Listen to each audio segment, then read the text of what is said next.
more minutes. Ladies and gentlemen, boys and girls, everybody between undecided, who's ready for some wrestling?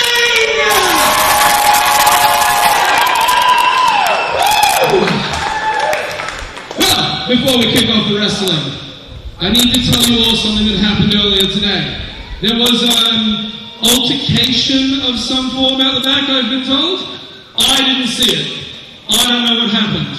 However, someone managed to catch it on film. So we're going to watch this now and see what happened earlier today.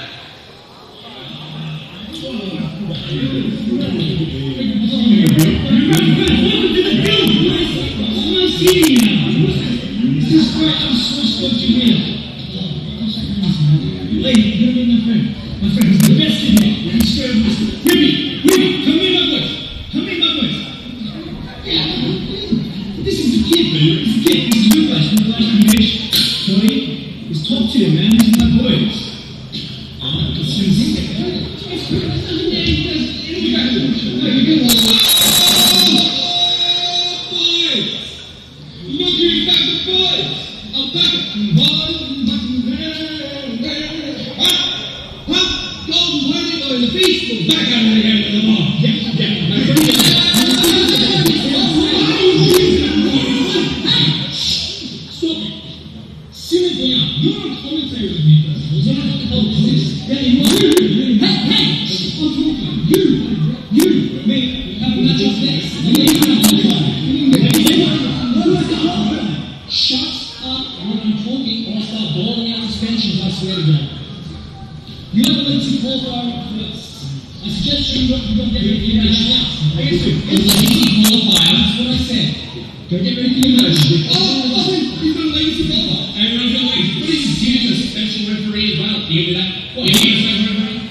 Welcome back to QWA.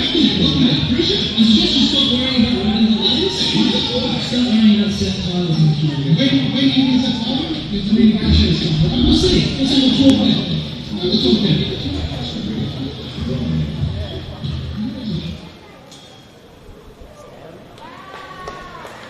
Alright, so some chaos there.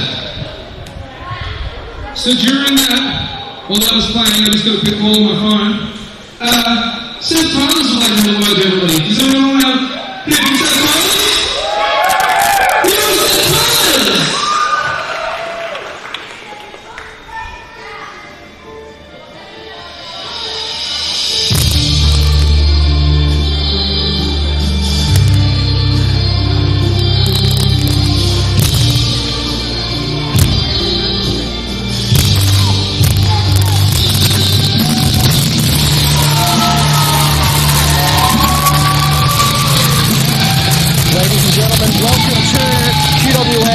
September 13th ends. I'm your Commissioner, Ultra Love, here at ringside on commentary alongside the Realm Breaker, Trent O'Day.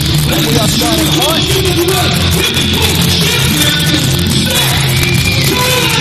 The QWA champion, Seth Tyler's announced to the ring by our ring announcer, Ryan. You are absolutely correct, Ultra Love. Seth Tyler's a beacon of light and hope around this company, and he has made his way to the ring. He said he has something to say, so hopefully he will enlighten us all as to what that will be very, very shortly. But goodness gracious me, doesn't he look good with that gold around his waist? He looks good with that gold around his waist. The crowd is fired up. They're happy to see him here. Everyone's fired up today, Trent. Yeah, we certainly are. It's been a really big day, a really nice week of preparations at the Academy, but we are here, and it is time to see what happens with our champion.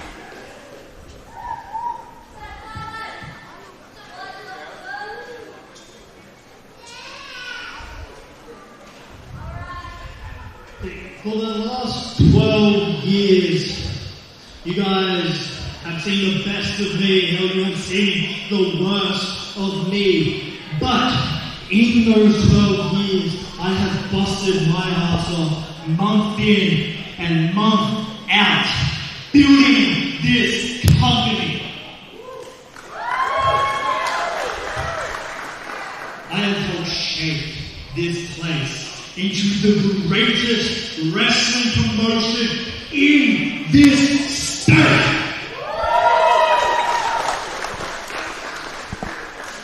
And since winning the QWA Championship, I have begged anyone to step up and prove us otherwise.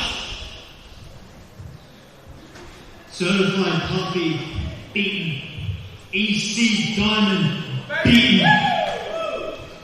And tonight, I face one of Queensland's greatest talents. I face the once-in-a-generation athlete. Tonight, I face one-shot Mitch Ryder.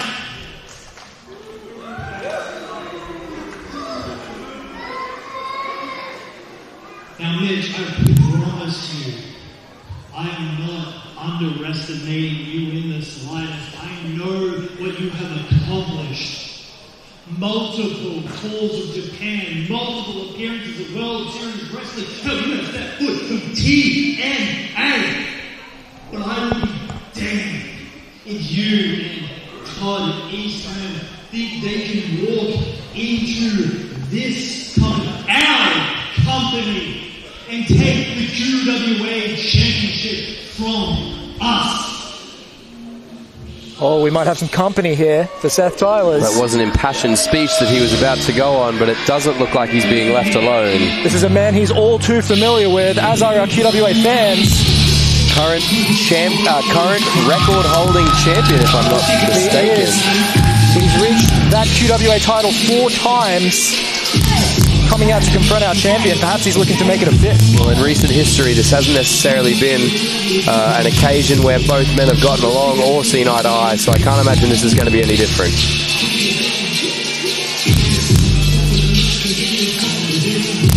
Last time these two faced off was in a hellacious, unsanctioned match. That's right, it happened at Dominance, our biggest show of the year. Seth Tylers walked away from that one the winner. His QWA career reinstated. And both men's careers shorter. It's been a lot, Russ. It's been a hot minute, hasn't it? Look, I can hear you out there. I can hear everything you're saying. You're doing everything in your power to keep that championship in this company. You just run off some names, you done it, and Mitch Ryder, you got tonight. It's a big match. That's probably one of the biggest matches that this company is going to see this year. But why are you defending our home? And I do mean our home. Because I've been here for almost 10 years. This is our home, okay?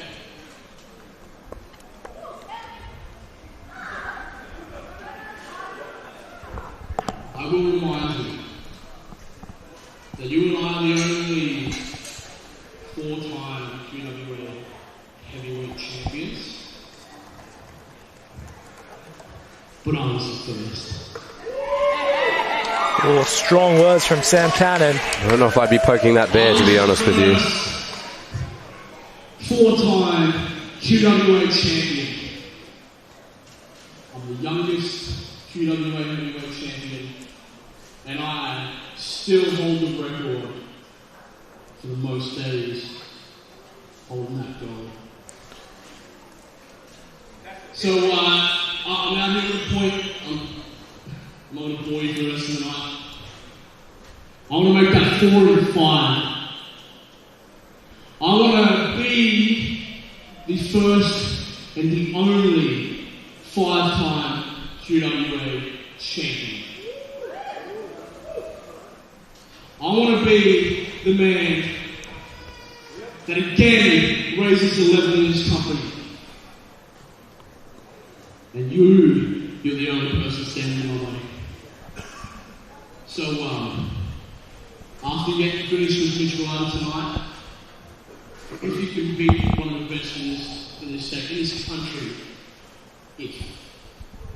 I will be waiting for whoever the victor is. So, Just keep it up, yeah? When you're done, I'm coming after you, or I'm coming after Mitch Ryder.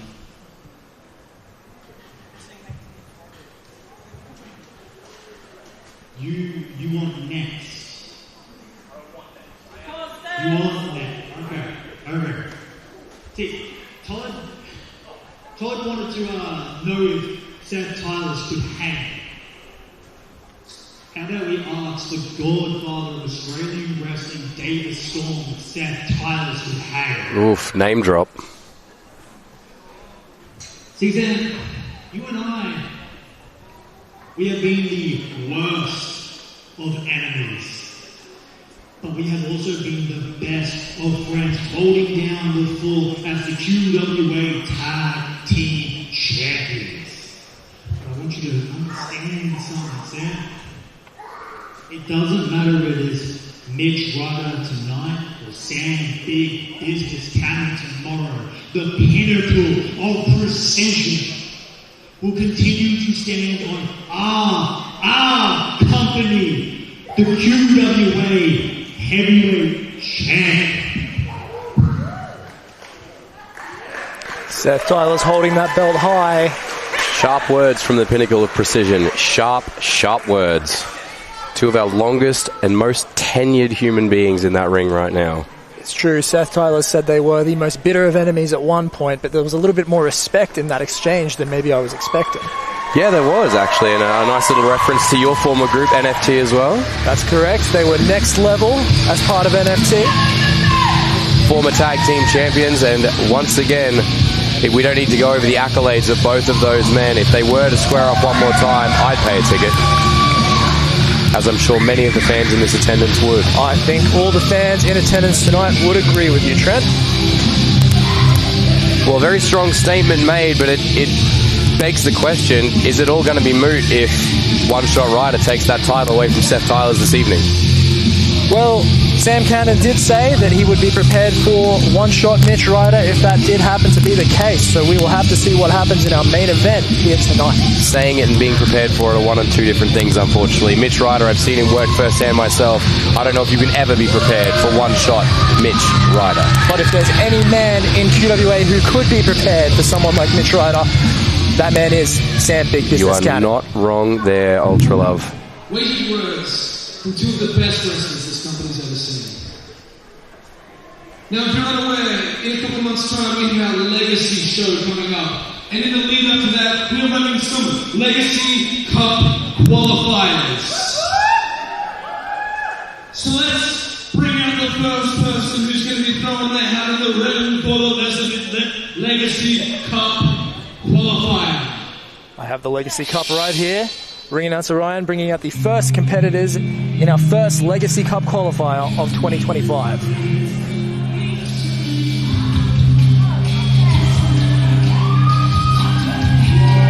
Oh, hang on.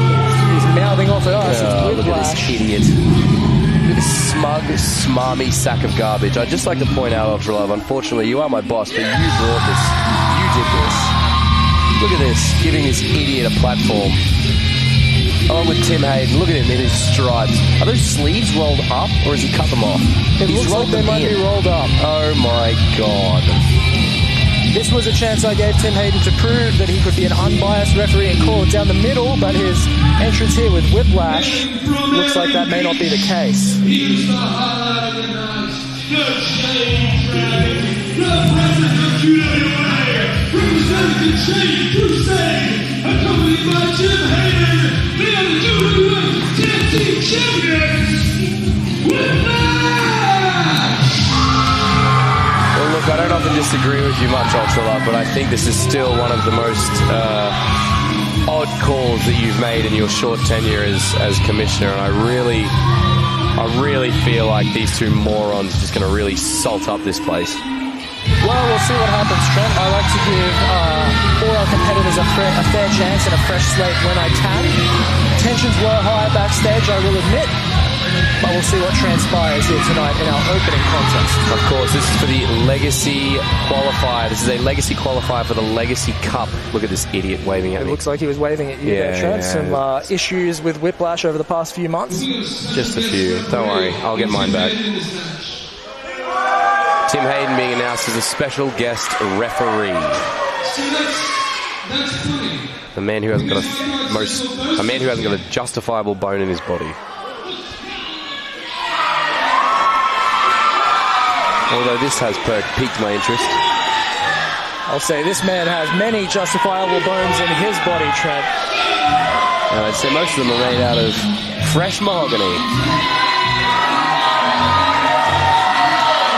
Well, ladies and gentlemen, if you've never been privy to a Tim Burr match before, you are in for a treat for the eyes and the soul. He is a lovely human being and one of the most popular wrestlers on our roster. I've trained this guy since he was a rookie. He is a phenomenal learner. He's a wonderful human being. He's a lovely man. And goodness gracious, he is a really, really, really strong Labrador. Once again, Tim Burr coming out to the ring, serenaded by Kesha and Mr. Worldwide himself, football, Mr. Worldwide.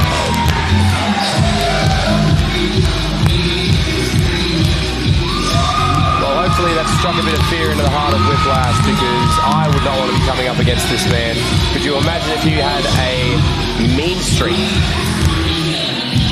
Say it time and time again, Tim Burr, one of the most popular competitors on the QWA roster. He's got Beryl, his best girl, in hand there. Won't be using that against Whiplash in this match. And she is looking sharp tonight, let me say. She is looking as sharp as ever. It's worth noting that these two men came up in the same class through the QWA Academy. They certainly did. They were both coached by myself. One of them took my lessons to heart, although Whiplash appears to be parading Beryl around now, like the arrogant twit that he is. Tim will be definitely taking exception to that here tonight. I don't know if I'd be angering somebody who outweighs me by about 30 to 40 kilos, but we'll see how we go. Tim Hayden taking Beryl away. Surprised he hasn't used it on Tim Burr already, but we'll shelve that for the minute because I'm sure Tim Hayden is about to prove me correct. Whiplash spitting some venom at the QWA fans in the front row there. These two men have history, do they not, Ultra Love? They definitely do. They were a part of the Mahogany City Maniacs together. Oh, we're calling for the bell.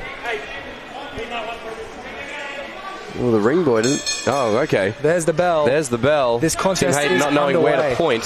Well, he's not an official referee. No, he probably should have taken time to scope out the front of house area, though. Whiplash obviously going to be looking to avoid any direct sort of confrontation with Tim Burr, a much bigger man, a much more powerful man, but that's not to underestimate the ring savviness of Whiplash. Look, I will give him one thing. He has picked up this game very, very quickly, and if I've taught him anything, it's to get out of trouble's way when it comes towards you. Whiplash might disagree with you there and say he's learned a bit more under Tim Hayden than he did under you. Yeah, well, people can be wrong. And look at that, Whiplash taking Tim Burr back to the corner. Although he seems to... Yeah, okay. It may be a bad idea as Whiplash is thrown off like a rag doll there. Tim Hayden seems to be favouring the counts, I might suggest, on one side of this match. Into the headlock. Whiplash wrenching that headlock, working on the neck there of Tim Burr. Tim Burr needs to try and get Whiplash off of his feet, or at least try and reposition himself so he's got a more stable base. Adjusting into another headlock there. There we go. That's the power game. That's exactly right. That's how Tim Burr is going to escape, shooting Whiplash off. Goodness gracious me, that is impact. And that's about what we could expect to happen if these two forces meet. Tim Burr needs to be careful not to keep getting in Tim Hayden's face. I can't see that ending well for anybody. Arm drag attempt. Oh no, hip toss attempt. It's a hip toss, that's right. Tim going for his own hip toss, and Whiplash flipping out of it. The enziguri attempt. Tim Hayden has been able to Tim Burr rather has been able to capitalize. You're going to get confused all night with that, I can promise you. I've already done it like 4 times. The knee to the head of Tim Burr. The arm wringer into the forearm combo, not dissimilar from yours truly, so he has picked up something from me at least. goodness gracious me. Something went flying there. I didn't see quite what that was. Looks to be a finger guard of some kind. Whiplash falling to the floor in front of us. Tim Hayden taking Tim Burr back to the corner, not allowing him to get anything here on Whiplash. Whiplash taking a little while to recover there. So, ladies and gentlemen, Whiplash should have a count of 10 to re-enter the ring. You can notice that Tim Hayden has not started counting at all, giving Whiplash all the time in the world to recover. And Whiplash circling back around to those fans that he was exchanging words with earlier. That's the count of 2 there. Count of 2. He's been out there for about 6, 7, 8 at least. Tim Burr waiting patiently. Oh, goodness gracious. He's not going to chase after Whiplash. These two men are so familiar with each other's games. I think he's had enough now, though. And fair enough, really. Oh, hung up on the rope. As I was saying, these two men came up in that same class. They're so familiar with each other's games, each other's movesets. You've got to believe they each have counters for everything the other can throw at them. Unfortunately, I don't know if raw power is going to be enough for Tim Burr. He's going to have to start thinking tactically and strategically if he wants to best this young man. It looks like Whiplash might be working on the back there, or the back of the neck at least, as he comes through. Bit determination in Whiplash's face there. This isn't going to be an easy time. That seemed like a fairly standard count to me, which might be surprising to some. Oh, a little bit quicker there. Count of 2 according to referee Tim Hayden. Eyeballing me, and then Whiplash just sticks a boot into the rib cage. Doesn't need to be hard, it just needs to be annoying to start grinding some people down.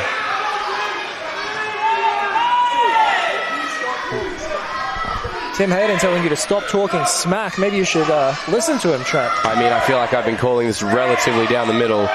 Ladies and gentlemen, those ropes that you're seeing have steel cable inside of them. So if you think it's a walk in the park to have your throat stood on across those ropes, it certainly is not. Look at this slow count. This is ridiculous.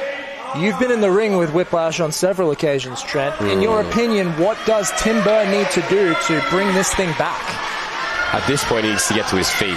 He just needs to regain a stable base, try and see if he can find an opening. The thing is with Whiplash, he's cocky, he's arrogant. He'll try and throw one too many shots to try and get ahead. And if Tim Burr can take advantage of that. Tim Burr welcoming the next strike, welcoming the next one. There we go. That's what I'm talking about. Bring it back, Tim. Oh! Polish hammer. I've been on the receiving end of those. It's not fun. And the boot to the face of Tim.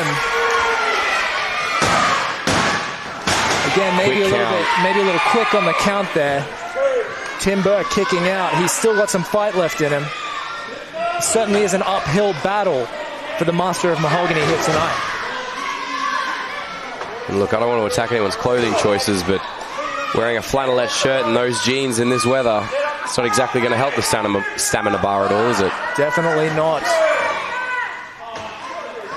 He has been known to pop the flannel off and get the rig out on occasion when he gets particularly fired up. Definitely may need to do that now because he needs some sort of willpower behind him. Whiplash is currently taking Tim Burr to the cleaners. Forearm shiver.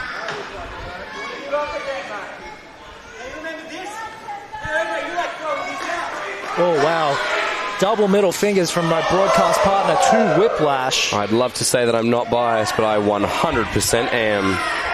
Oh, there Tim we go, Burr. Timmy. Around the throat, constricting the larynx. Let's lift him up and send him down. Oh, okay, that's great refereeing. That's great refereeing. Don't you agree, Kamish? You've really chosen well here. Seems like Tim Hayden might have definitely made his intentions in this match. There we go. Another Polish hammer. Another one. Polish hammer. Come on. Come on, Tim. Tim goading him in for the shot. Big back body drop. No, it's an atomic drop. Atomic drop. Whiplash grabbing at the lower back there into a big... I'm sorry. No, there's absolutely no way. It looks like Tim He's getting in the way of this. The snake eyes there, but referee Tim Hayden deciding that now is the time to check the buckles, apparently.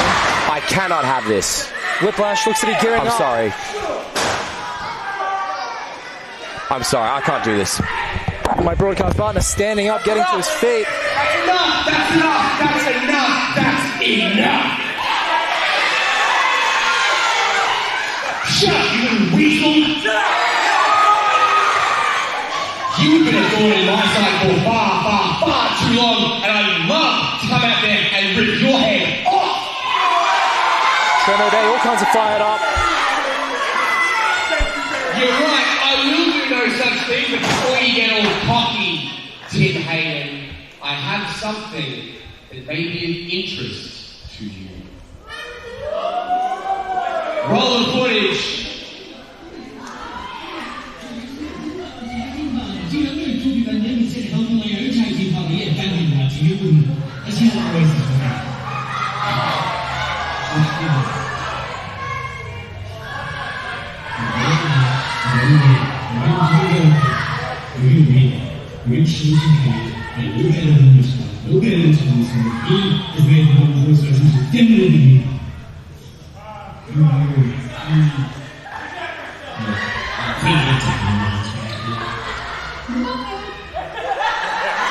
Sam Cannon catching some interesting footage there.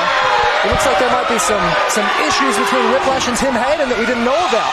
I'd like to remind people that Sam and I are currently part of Violence Business, so I had to call in a little favour from my pal, Sam Cannon. Whiplash pleading with Tim And now Hayden. the begging begins.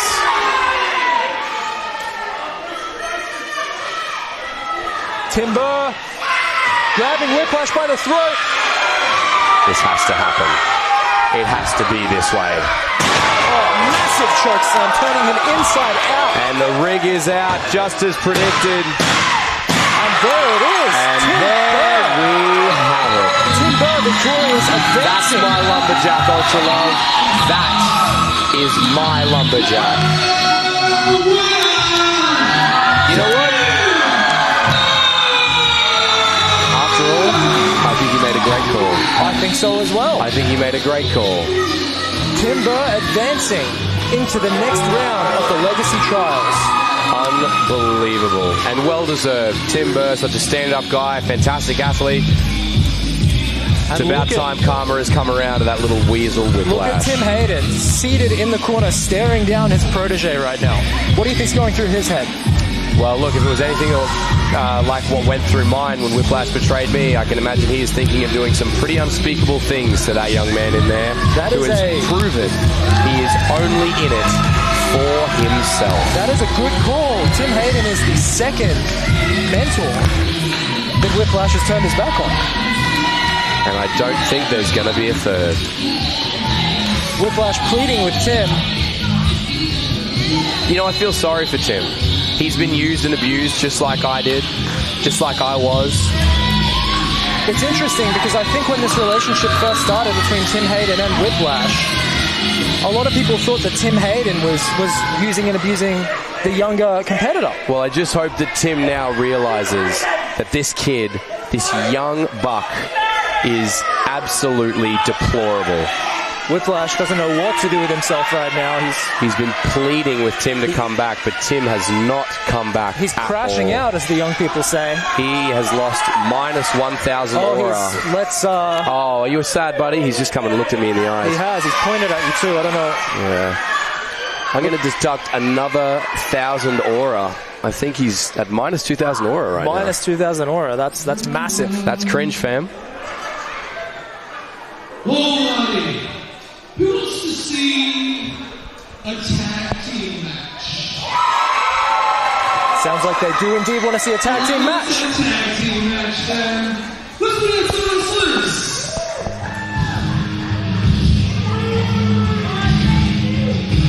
Of course, this music is all too familiar. This is the theme song of former QWA champion JC Sabotage. Stole the words right out of my mouth, Ultra Love. It is all too familiar. And this man has been around for a long time. He is grizzled, but he is not done. Currently one half of the Pro Wrestling Power Tag Team Champions alongside Dan the Ant. Yeah, you're totally right there. He is a tag team.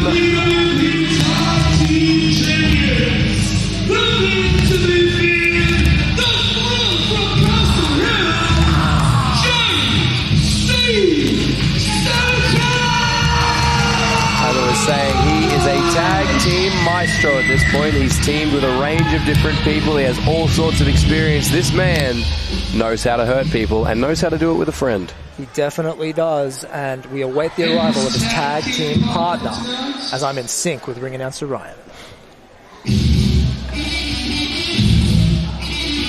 Wow. Now this is an interesting turn of events. This is an interesting turn of events. This was not necessarily who I expected to see. This is the worst Chad Atlas. Well, JC Sabotage has undergone an attitude transformation over the last 12 months.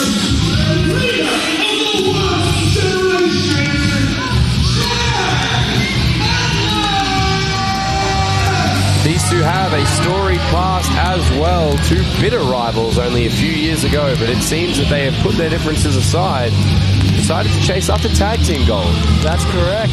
JC Sabotage and Chad Atlas notably had that Flinders street fight a couple of years ago. It got very bloody and very violent. Seems like they're on the same page here tonight, though. Well, sometimes those wars that you go through with people do form those mutual bonds of respect. Perhaps that is what has happened here.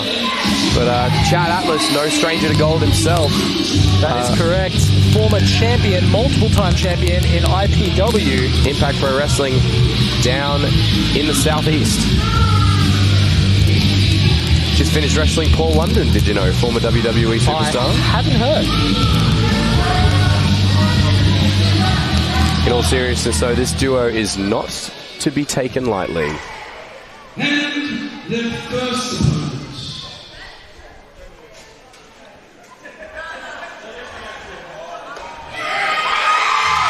Speaking of recent attitude changes, here's a man who's undergone a hell of an attitude change. As he swaggers to the ring, that signature dance. Devilishly handsome Dansome himself, Prince Marshall Sampson. Princess, as he would call himself these days. Yeah, he has embraced the moniker given to him by the QWA fans. Yeah, he has sort of adopted an odd relationship with our audience. Queensland, standing 6 foot 3 inches, with a roll of kings. Your second dancer, Princess Marshall Sampson. Dancing Marshall Sampson.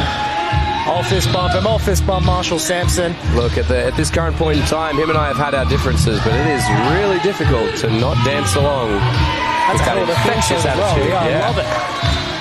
This is a man who was at one point absolutely reviled by the QWA fans, but like we said, he's embraced that princess moniker and they love him for it. Unfortunately, his in-ring career has not been as fruitful as he would have hoped. He is a former tag team champion, but he's been on somewhat of a losing streak as of late. That's correct. As you said, an accomplished former tag team competitor. Maybe being in his wheelhouse, things will change tonight. Well, he can only hope. It has been a rough road for him the last couple of months, but hopefully this is the start of new things for Dancing Prancin' Marshall Sampson.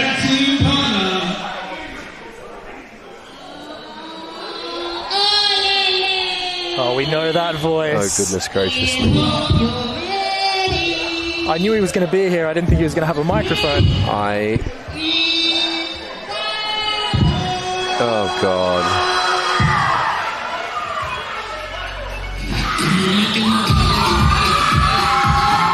That's brand new theme music. There he is.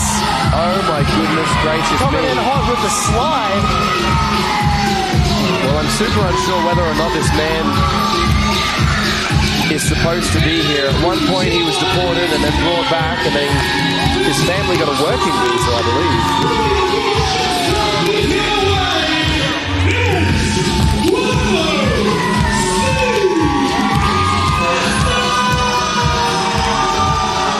Ladies and gentlemen, if you are unfamiliar with Guapo C. Mister, he is somewhat of an enigma here at QWA. No one has ever seen his face. No one has ever seen what car he drives. However, he always carries 3 buttons and some gum in his left breast pocket. I have heard that about him. This green card situation as well. I'm not even sure of what that situation may be at this current point. Well, I've been told that he's secured himself a working holiday visa. A working holiday So visa. he's entitled to be in Australia for the next 12 months. That's Guapo C. Mister. That's Guapo C. Chad, that's Guapo. Chad coming over and giving us a little bit of business about our performers, but as I was saying, he's entitled to be in Australia for at least 1 year. He can extend it to 2 years. But I guess that would be based on a contract, right? He told me his plan now is to get married here in Townsville. He's looking for a disgusting Townsville pig to get engaged to. Those were his words, not mine. I mean, his English is his fourth language, so it's really... I don't think he means exactly that, but... he said it. Yeah. Interpret that how you will. Yeah, 4 languages, folks. He speaks German, Romanian, ancient Aztec, which was really strange. And Spanish. And Spanish. And he kind of has a handle on English now, a little bit. Well, he just says that English is just more high-pitched Spanish, so... He did say that. I did hear that from him. I'm not super sure... that he understands what Spanish is, but he looks a little tired coming in hot on the entrance there. I mean, look, it is a bigger rampway than what he may be used to, and it's a hot Townsville night. It is a hot Townsville night. Everyone's dressed appropriately for the weather. You have your calves out right now. You got the shorts on. I refuse to comment.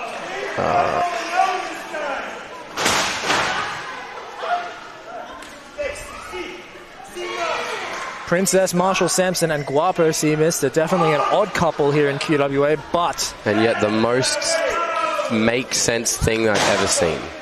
The fans love them together, I'll say that much. Maybe they should get married. Maybe. I mean, does Port Douglas count as a disgusting Townsville pig? Perhaps not. Crowd solidly behind Guapo right now. Look, I think everywhere's solidly behind Guapo at this point. He's become sort of our charity case. Strong lock up there, and Chad immediately taking over. Guapo and Chad Atlas did cross paths last month at Fresh Start, and things didn't really go very well for Guapo when that took place. Look, I like to hang a little bit of rubbish on Chad every now and again. Picture perfect arm drag by Guapo. Mr. Goodness gracious. As I was saying, I like to hang a little bit of rubbish on Chad sometimes, but let's not make no bones about it. He is a fierce competitor, and he will rack you up very quickly if need be. But Guapo seems to have a handle on him right now. Guapo seems to have a handle on him. Guapo, of course, the terror from Tijuana, a very accomplished luchador. At least that's what he tells us. Yeah. Have you ever been to Tijuana? I've never been to Tijuana. I'll have to take his word for it. I knew somebody called Tijuana once. Oh, did you? Tell me more. Well, that was it. We only kind of met once. It was at a bar. Okay, right. Yeah, we had a margarita. It was nice. Were they wearing a mask? They were. Suspiciously like Guapos. That's interesting. Crowd solidly behind Marshall Sampson now. I mean, he has just turned into a crowd favorite overnight, it feels like. JC Sabotage looking for the fist bump. Oh, and he takes advantage. Big overhand right. JC Sabotage, a very accomplished MMA fighter before he transitioned to the world of pro wrestling. And when that transition happened, a huge spear from Marshall Sampson. As I was saying, JC Sabotage actually came out of the crowd to wrestle you in his very first match. Certainly did. Unfortunately, he does hit hard, but he was very inexperienced, and I was able to take advantage. But this is a different JC Sabotage now. I think if we stepped in against each other right now, the result would be the same, but the length of time it took would be very different. He's definitely matured as a competitor, but that didn't stop Marshall Sampson taking him over with that Northern Light suplex and locking in that arm submission there. Dancing Prancing Marshall Sampson and Guapo C. Mister seem to have these guys locked over. He seemed to be looking for a key lock, maybe? He was looking for a top wrist lock, maybe. I know someone who hates that submission. Well, if you hate the top wrist lock, you're no friend of mine. I give you that. Whoa, big suplex. And a roll through into a cover. Only a count of one there. JC Sabotage still relatively fresh as Chad Atlas watches on. Marshall getting precariously close to that corner. Chad not seeming to want to get too involved right now, presumably saving his energy. Well, you can't fault him for his confidence after what happened with Guapo last month. Sampson trying to speak to Guapo in his native language. Dos suplexo, I believe he said, which translates to double suplex, perhaps. Oh, wow. I didn't know you spoke. I don't. Oh, you just picked it up via osmosis. Just something I inferred. Guapo with the kip up. Sabotage and Atlas not really getting a handle on this match at all. Guapo could perhaps be one of the most unpredictable competitors in QWA. It almost feels as though he changes body shape That's every what I was about show. to say. The shape of his body, his moveset changed dramatically month to month. I mean, he is a student of the game. He is... Oh, well, there's Chad Atlas for you. Knee to the back. The experience of Chad Atlas. He's wrestled in tag team competition before. He was the leader of the Worst Generation, his own stable. JC Sabotage with the headbutt. That big old bald head cracking into Guapo's dome. There's absolutely zero cushioning right there, and Guapo's mask isn't going to do anything for him. And now it looks like they're going to section off that ring and make it incredibly difficult for Guapo to reach Dancin' Prancin' Marshall Sampson. You got JC Sabotage in there. It's not going to be a technical affair. You're not going to see things out of Lightning Mike Quackenbush's playbook. Absolutely not. You are going to see two men who love to inflict punishment in the most vicious way possible. I would use the phrase uniquely violent, but unfortunately, it's reserved. It's taken. Chad Atlas firmly in control. We've seen this before. Last month at Fresh Start. Guapo in some trouble here. Club to the back. Senior official, the ref, has got things well under control, though. Ref, QWA Hall of Famer, alongside the still active Seth Tylers. That's correct. What do you think Seth Tylers would be doing right now if he were in this match? Seth Tylers were in this match. Well, I can tell you one thing. He'd be trying to make a tag to Marshall Sampson, because I know he wouldn't be teaming up with the likes of JC Sabotage and Chad Atlas. Seth Tylers, of course, taking on One Shot Rider tonight in our main event. But right now, it's all JC Sabotage taking Sampson it to Guapo. Trying to rally the troops behind Guapo. A distance is only about 3 meters, but it must feel like a kilometer. Sampson stretching as far as he can. Look at the flexibility on him. Look, when you can bitsy two-step like Marshall Sampson can, all the flexibility helps. Big splash. Oh, big bulldog. With the bulldog. Spiking Guapo. A count of 2. Oh, very close there. Very close. Wasn't holding on the tag rope. I'm not sure if it would have counted. Sampson has been out of the tag team game for quite some time. And look, I'll be honest with you, as a tag team aficionado myself, it is difficult to remember to keep your hand on that rope when your friend is getting beaten up as viciously as Guapo is. Marshall is just trying to do anything he can to stretch out. Viciously beaten. Both men driving their boots into the throat of Guapo in the corner there. Chad Atlas with the arm wringer. Oh, working on the shoulder. I've been on the receiving end of that. That shoulder driving straight into your AC joint is never gonna not hurt. You pop Guapo's shoulder out and there's not much he's going to be able to do. Takes away everything. It takes away your ability to get up, your ability to reach out and make the tag, your ability to kick out even. Veteran move from Chad there. As Guapo was folded up by that clothesline, Chad covered him in the position that he landed in. And now he's got that... Oh, wrenching back on that arm, and using the neck as leverage. Yes. Oh, God. Oh, my goodness gracious me. Dropping that elbow right almost into the armpit. Trying to separate the shoulder of Guapo C. Mister. This is why Chad Atlas is the worst. He will do whatever it takes. He will target whatever body part he needs to get the job done. Marshall doing his best to stay composed and stay calm. Chad Atlas now mouthing off. Oh, he's doing a little shuffle there. Guapo with the right hand. Throwing shots now. A back elbow. A forearm to Chad Atlas. Guapo's just got to make that reach out. Reach out, Guapo. Inches away. Guapo still fighting down. The battle cry from Guapo as both men hit a clothesline. Summoning the strength from the Tijuanian? Island gods. That's those ancient Aztec gods you were talking about earlier. That's exactly right. Listen to this crowd. The crowd, that's the sea chant. The sea chant. The sea chant. That means yes in Spanish. Of course. I thought he was a pirate. The sea chanty. I'm sorry, that's terrible. He's made the tag. Here comes Marshall Sampson. Marshall's in. So is JC. Big clothesline from Sampson. And to Chad Atlas as well. Chad Atlas turned inside out. Superman punch. Butterfly suplex. Oh my God, Sampson coming in like a house on fire. Well, he hasn't had much to do this match, but now he is rocking and rolling. He's been having to stand on the apron watching Guapo get beaten and take punishment. That's got him all sorts of fired up. JC trying to take back over now. Oh! Bouncing Marshall's head off the canvas. That's that ugly brawler style I was talking about before. There's nothing technical about it. You may not be able to see it, ladies and gentlemen. Marshall Sampson is 6'3". He is a big boy, and it is a long way down from up there. Guapo on the ground in front of us here, clutching at the back of his neck. It's currently a 2v1 situation almost. Chad Atlas almost back up on his side of the ring. It looks like he's gearing up to get back in. JC with the waist lock. Fighting that waist lock, trying to fight the grip. Arm wringer.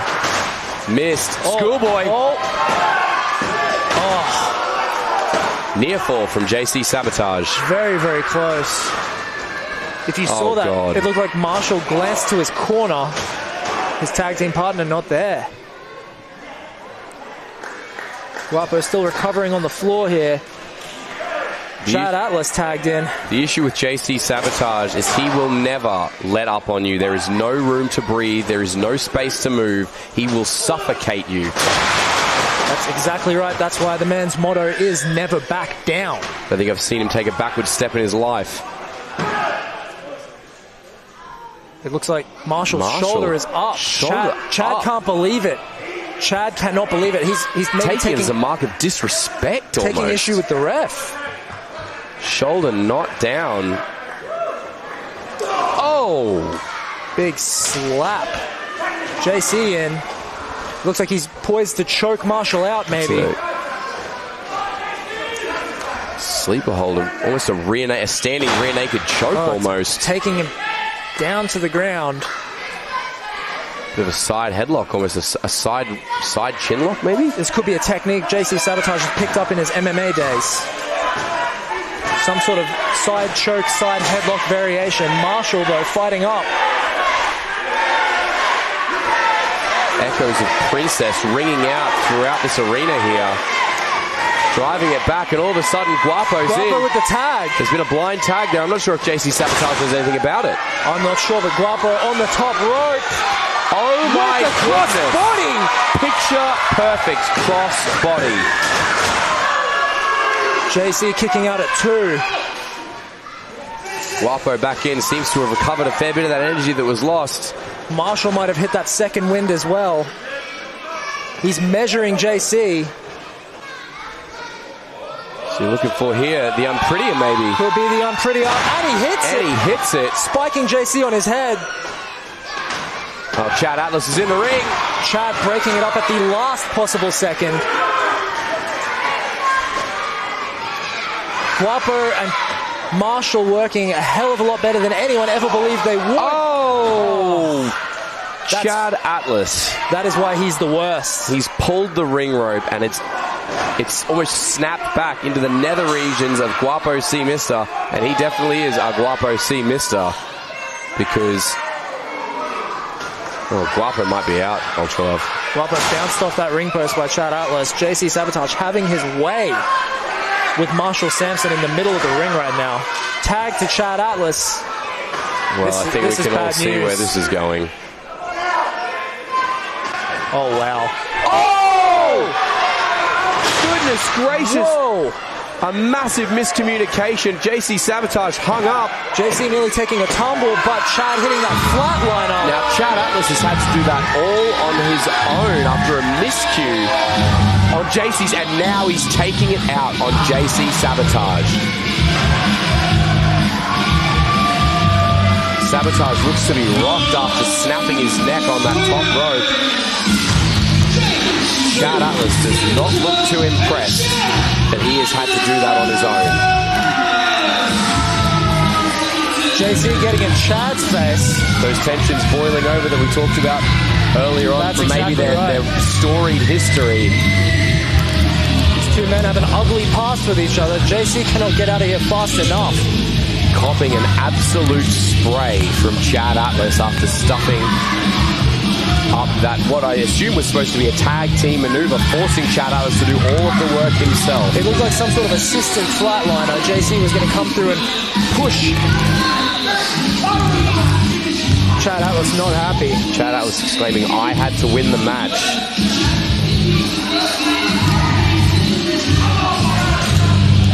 The fans looking for a high five from Chad. He's having none of it. I suppose there are people out there that do appreciate it when you do a lot of the work, but JC Sabotage is keeping his distance from the worst. He's keeping his distance from Chad Atlas.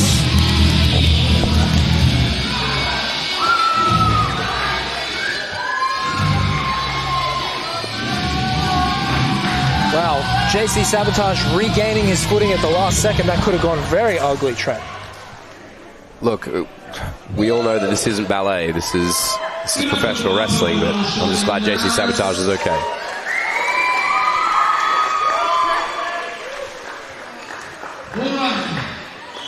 One more to intermission. It's the beauty of live sport, baby. That's right. Is for the Wrestling Elite Rockhampton Central Queensland Championship. Here we go.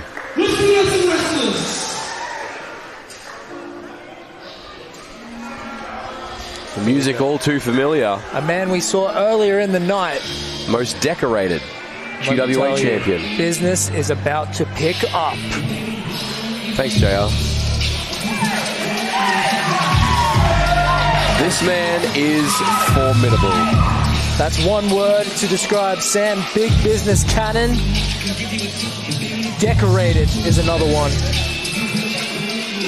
As he said before, a 4-time QWA champion. He's stated his intentions to look for the 5th, regardless of the result of our main event here tonight. Former Pro Wrestling League tag team champion with yours truly. I've seen this man at work. I've worked very closely with him. We're currently in the midst of a little bit of an altercation with the guys down there on Team 0 Pro Wrestling League. But I can tell you, this man, he is a next level athlete, pardon the pun. He is a freak of nature, but most importantly, he is one hell of a man to try and stop.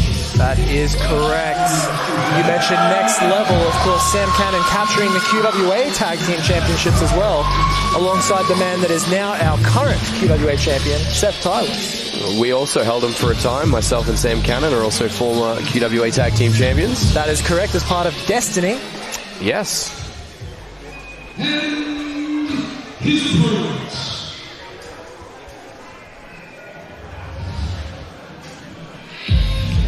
This man I do not like.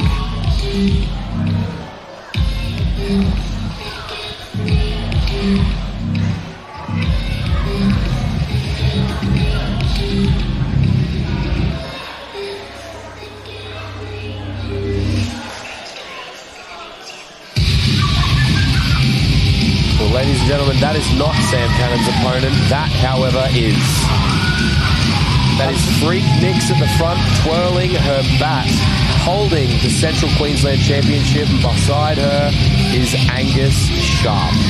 And Angus Sharp is a man we haven't seen in quite some time, but he has undergone quite the transformation since we last saw him, a physical transformation. He's working very closely. Of course, he's had recent altercations with you. Down in Rockhampton, yes, I actually hold a victory over Angus Sharp via disqualification after he weaseled out. And now he's looking at me. That's my championship, pal. That's mine. Trent O'Day standing up, getting to his feet. Not intimidated by Angus Sharp. We could have a brawl right here at ringside. Angus Sharp not intimidated by Trent O'Day either. Demanding Trent sit back down on commentary.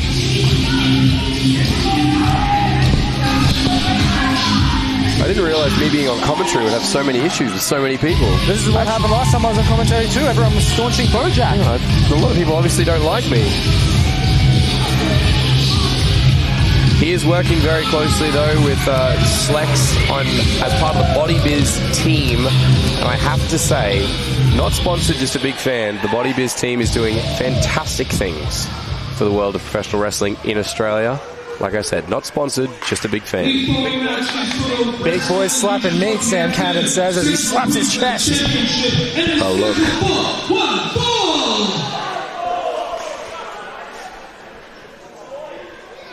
I think everybody in Townsville loves a bit of a meat slap. The challenger, the first and youngest four-time QWA heavyweight champion, the heavyweight hybrid, Sam Big Business Cannon! And look, I didn't want to bring it up, but Sam Cannon also looks a little trimmer than when we saw him last. He looks more athletic, more aerodynamic. Sam Cannon currently all over the southeast as well.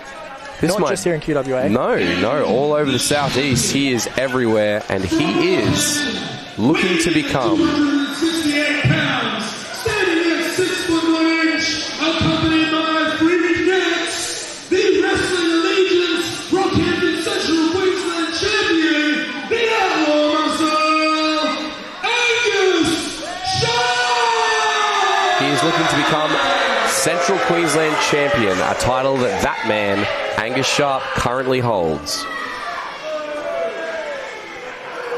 I believe Angus Sharp and Sam Cannon have had their fair share of confrontations down in Rockhampton as well. Angus Sharp is not a well-liked man. I'm going to give you that for free, Ultra Love. He is not a well-liked man. He has caused friction and created enemies everywhere he has gone, and I don't see that changing tonight.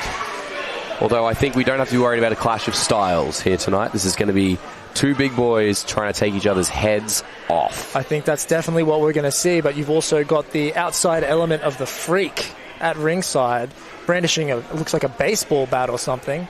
Well, let's hope if Tim Hayden were out here, he'd call it down the middle, but I definitely know that our the ref, will be keeping a very close eye on the devilish and cheeky Freakniks. This one, of course, for the War Central Queensland Championship. Yes, our friends down at Wrestling Allegiance Rockhampton were very kind enough to offer us their champion, and Angus was more than happy to oblige and come up. Chomping at the bit to come back up to QWA. He mentioned unfinished business up here. I'm not sure what he was alluding to. Either that or it was a fantastic pun. I didn't think about it that way.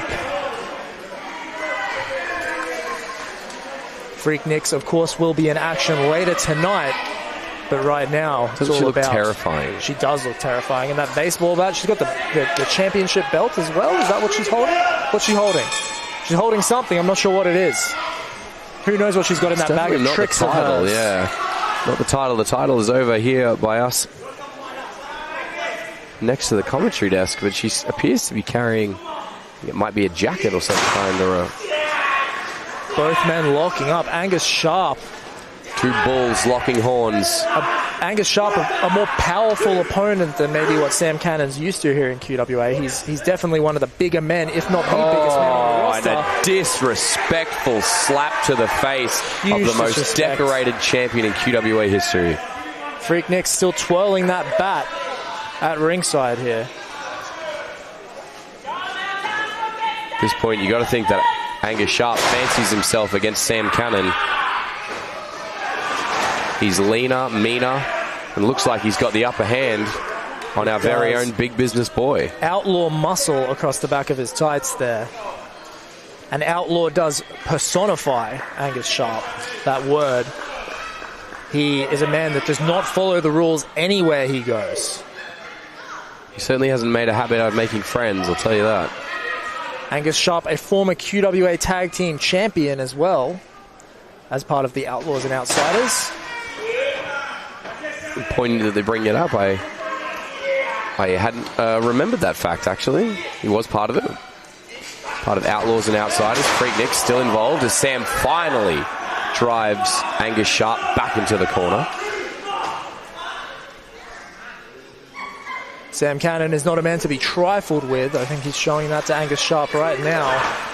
Sharp may have come into this thing trying to take Sam lightly, and that's probably the worst thing you can do, stepping into the ring against Sam Big Business Cannon. I don't think anyone's taking anyone lightly in this match. Massive forearm there. Oh, as both men start trading massive shots. This is what Sam was alluding to at ringside, I think. And look, I wrestled Angus Sharp only a few weeks ago. I've copped one of those forearms right to the chin, and I promise you, I thought my jaw was split in half. So what does a competitor have to do to score a victory over someone like Angus Sharp? Survive. Look, I'm on commentary. I'm trying not to be biased, but I got to tell you, he hits hard. He has one hell of a right hook on him. And if you can just manage to wear him down and keep it to almost like a gas tank game and try and wear him out and deplete some of that stamina, you might have a chance. You mentioned that gas tank. Obviously, with Angus's physical transformation, that seems to be a weakness he might have been aware of and he's trying to work on. Yeah, and look, Angus Sharp with a great deal more stamina is an incredibly terrifying thought. Look, you're not wrong there. I was lucky enough to share the ring with him for a time, and he just wouldn't seem to go away. It was definitely not the same Angus from a couple of years ago. Sam Cannon struggling to lift him.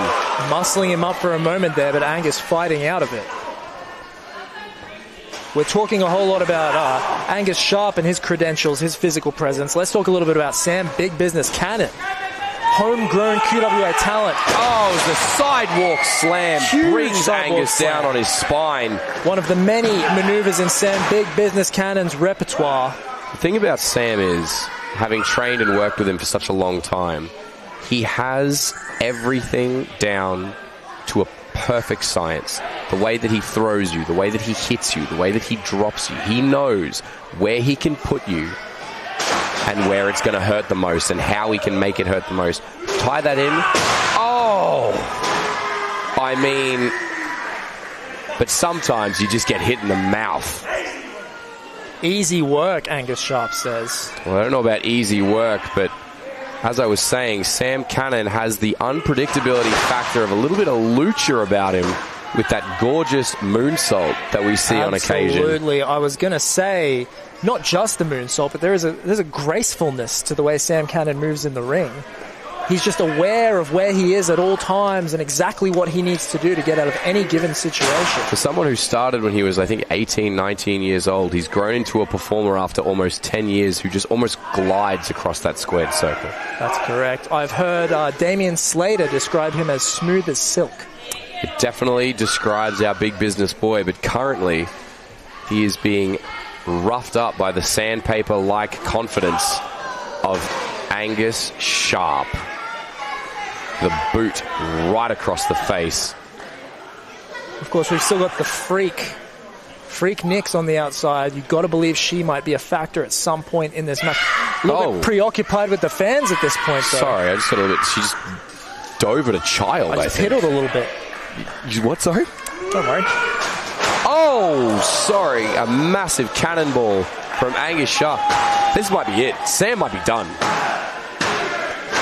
I mean, that would have been a definitive end to our big business boy. Only reaching a count of 2, though. Ironically, hitting Sam Cannon with the cannonball. Throwing him out to the outside. Now, I've never seen Sam Cannon manhandled so mercilessly. And Angus Sharp is in his element right now. This is where he performs best, on the outside. When he can utilize the structure of the ring, the barricades, the concrete floor. He is a sadistic, nasty human being. And it seems to me... Oh my God! I mean, if you've heard that rattle around the arena here, that's enough to sever your head from your spine. The Freak pacing methodically around the ring, keeping her distance. Angus resetting the count. See if I should call her over. Call her over. I want to see what what's her favorite movie, do you think? Freak. She's coming over. I was hoping she wouldn't. Well, he wants to know what your favorite movie is.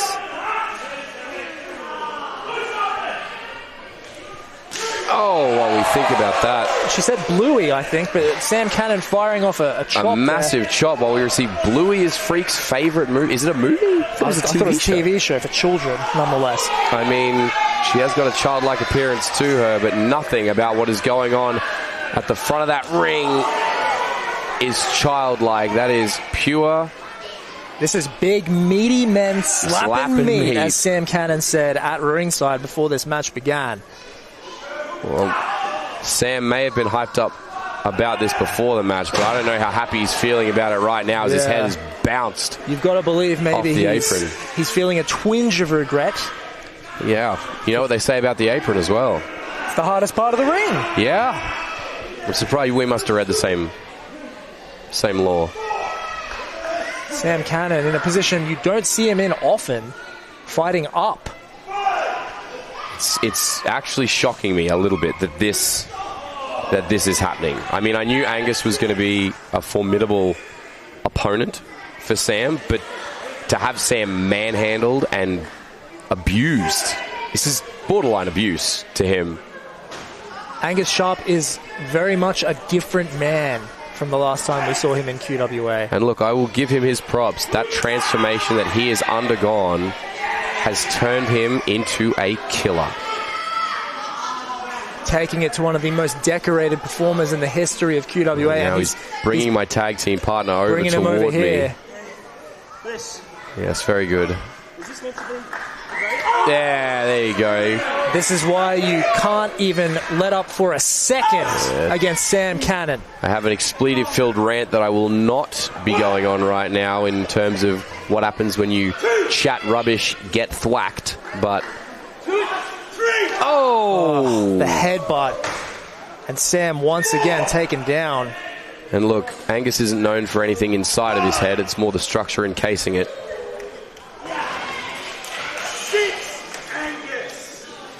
The referee losing some patience with Angus Sharp.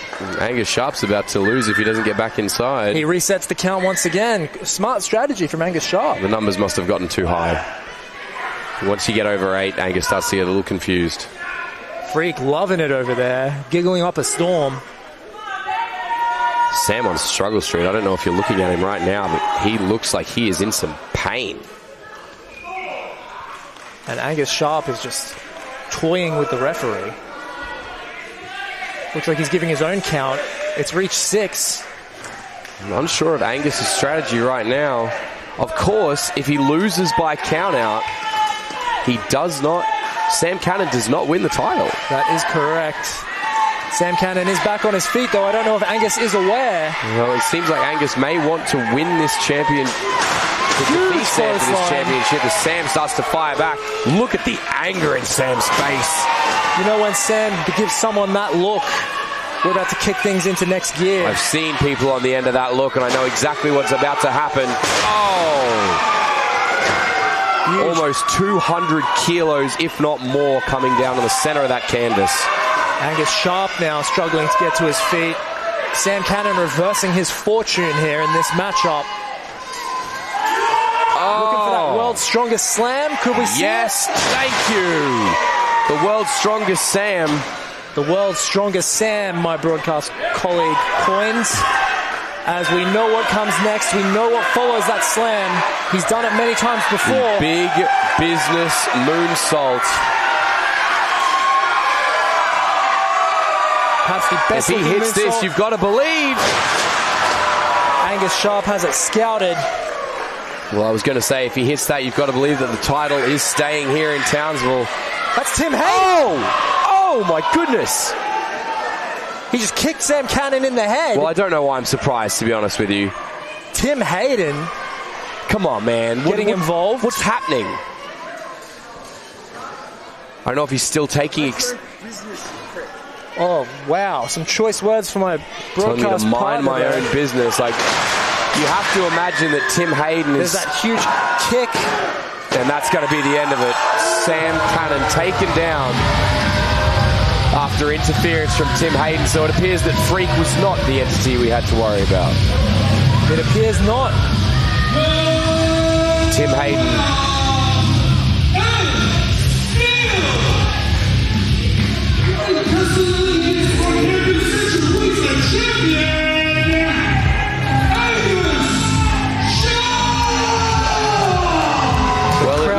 happy.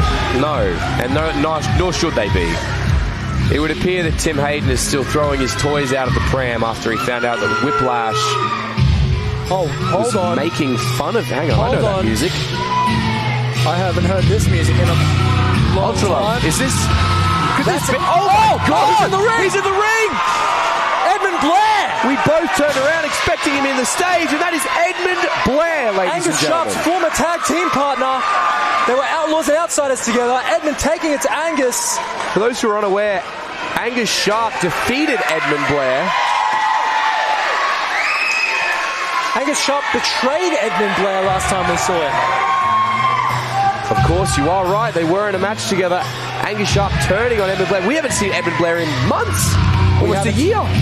We haven't seen him in some time. That's a man I'm all too familiar with. Edmund Blair looks vicious. The crowd welcoming him back with open arms. That is an insane reaction for a man. Angus not happy. Edmund's got a microphone, Ultra Love. Edmund hasn't. This could be a bad idea. For those that know who I am, I need zero introduction. For those that are new to me, I am Edmund Goddamn Blair! Surprised he chose such a soft choice of words. QWA! I am home. Edmund Blair saying he's home. What does this mean for Angus Sharp and the Freak? Welcome back. Rings around the arena here. And indeed, welcome back. Edmund Blair, a man I have a storied history with myself. Welcome back to the violent, angry, and ever more grizzled Edmund Blair.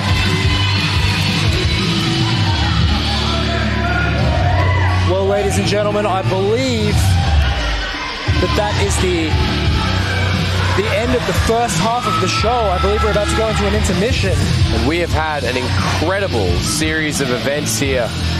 To recap, Tim Burr has moved on in the Legacy Trials tournament for the Legacy Cup.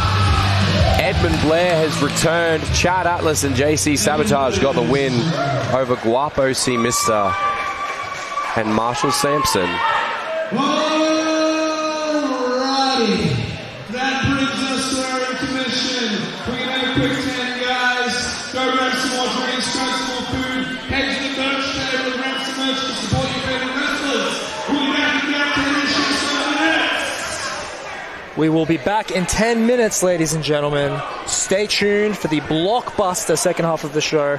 The main event, Seth Tylers versus One Shot Mitch Ryder.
Ladies and gentlemen, this is your 2-minute warning.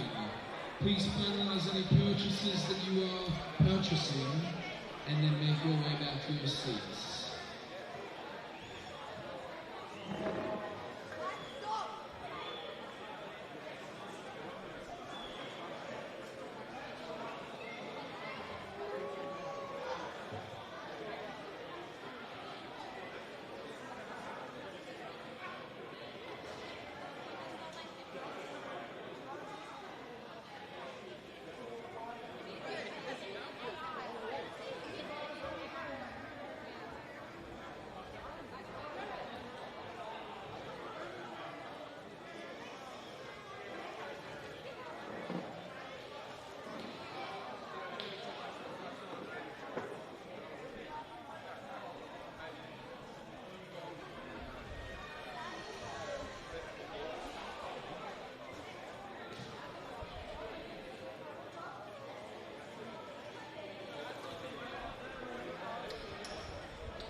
Ladies and gentlemen, boys and girls, everybody in between, outside or undecided, welcome back! Who's keen for some more wrestling? Excellent. Well, we do have to get into something before we get into wrestling. Now, who's been here before and understands what's going on in the ring right now? Alright, it is time for the Sugar Show!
Firstly, go do whatever you do, which isn't a lot. You're overpaying me, glorifying now. Go away.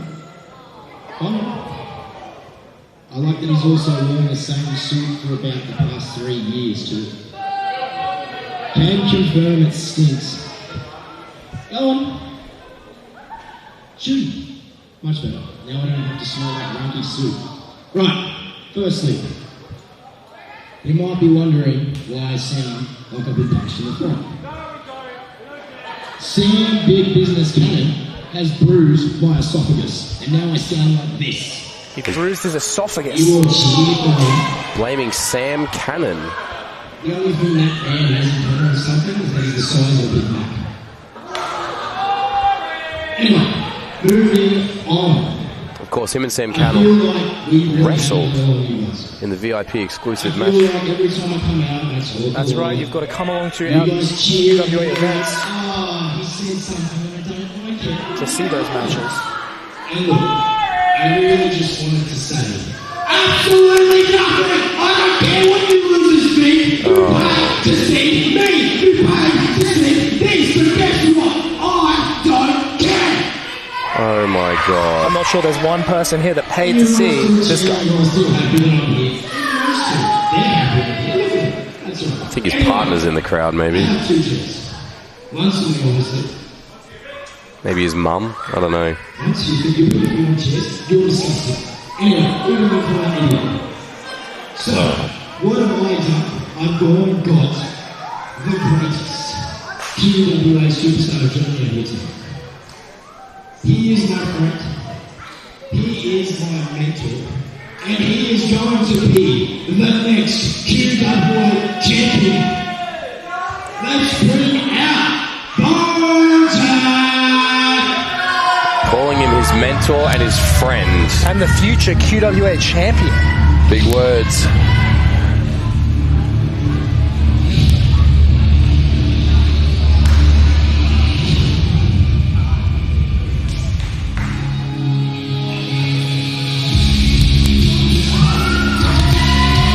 Ladies and gentlemen, that is Bojack. A man who was at one point beloved by the QWA fans. The aerial legend performing all sorts of high-risk daredevil maneuvers. But he's undergone a recent change in attitude, blowing you a kiss just there. What happened? What was that? Bojack and I have a little bit of history. Funnily enough, I've actually never defeated Bojack in singles competition. He is one hell of a competitor. He hits hard, he goes fast, he flies high. But this new attitude that has come along with Bojack has completely sent him away from the awe and adulation of the fans. And right now, he is a very, very lonely man, aside from being flanked by James Sugar Williams. James Sugar Williams, the sweet amigo, as I like to call him. The sweet amigo. That's Did right. Quavo teach you that word? He did. Your Russian's coming along. Thank you. I do try.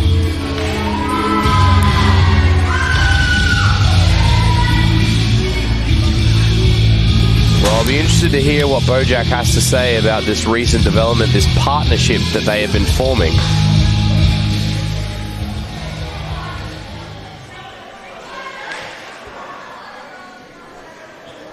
The patented Red Sugar Show stools. Seems to have more problems on the audio. What a surprise. Can we go one show where things don't fuck up? Oh, we're so sorry to Bojack everyone dropping an listening at home. F-bomb. Goodness gracious, there are kids in the I audience. get to this point because I'm frustrated. I'm sick and tired, especially of each one of you. Especially of whatever those things are. Oh, Quite frankly, I'm sick and tired of the two guys that are sitting behind that commentary desk. Now, Trent, I know you and I have had some beef in the past. I know you and I, we respect each other. But I don't like the way you've been going about things lately. I don't like the way that you walk. the way that yeah, that's the patented Trenta walk, as you can see right there. And I sit there just putting across here. I don't like you anymore. Oh, well, I'm devastated. He doesn't like me anymore. But to address the real thing, isn't it? This is the reality of it, isn't it, Sugar? I'm in my gear. Why am I in my gear? I don't get booked on shows. why don't I get booked on shows? I'm one of the best to walk through these ropes.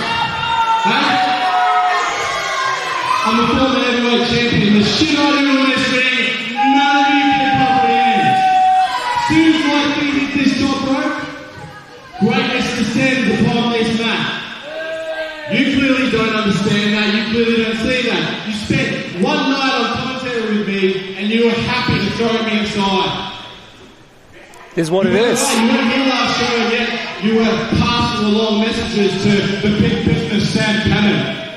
That's right, I did. So, I'm in my gear because I'm smarter than you think and I know for a fact that you've got something planned. I bet you do. Calling out the commissioner on commentary. My broadcast colleague is a man of many talents. If we want to hear from you losers, we bring you a little power. Now shut up! God, these two are insufferable. He's not wrong, seriously. You open up and shut the hell up. Oh. Back to my point. Goodness gracious me. You're not giving me any opportunity. I'm sure there's a few people out back there. A few people that want to make a name for themselves. I would say Tim Burke, but I already put him in his place. Hell, bring out his partner. I'm all about equal rights. Go get Ebony. How about that dumbfounded rookie, Greenstone?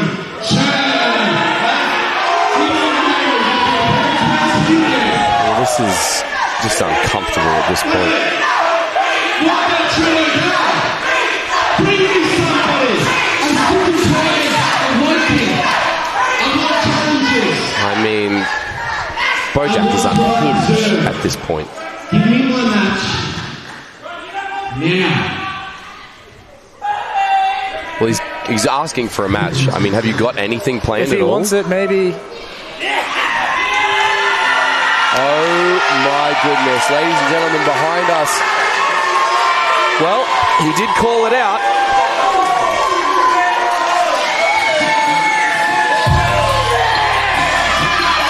That is Greenstone, ladies and gentlemen. This man is terrifying.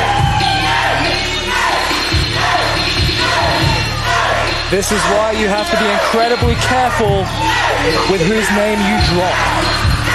Ladies and gentlemen, not a lot of you will be familiar with Greenstone. He has only appeared a handful of times here in QWA. He is a scary, street-born individual who has no respect for authority or the rules. He is dangerous. He has lived one of the toughest lives that I could ever fathom, but it has hardened him into a warrior. He is Greenstone. You asked for it, Bojack. You asked for it. I didn't say his name, you did. You dropped the name, I didn't say it. This... Be careful whose name you drop.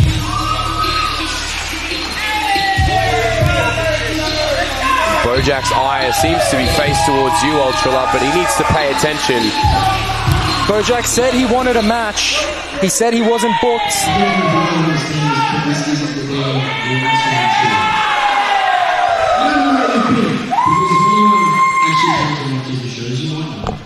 Greenstone was in control.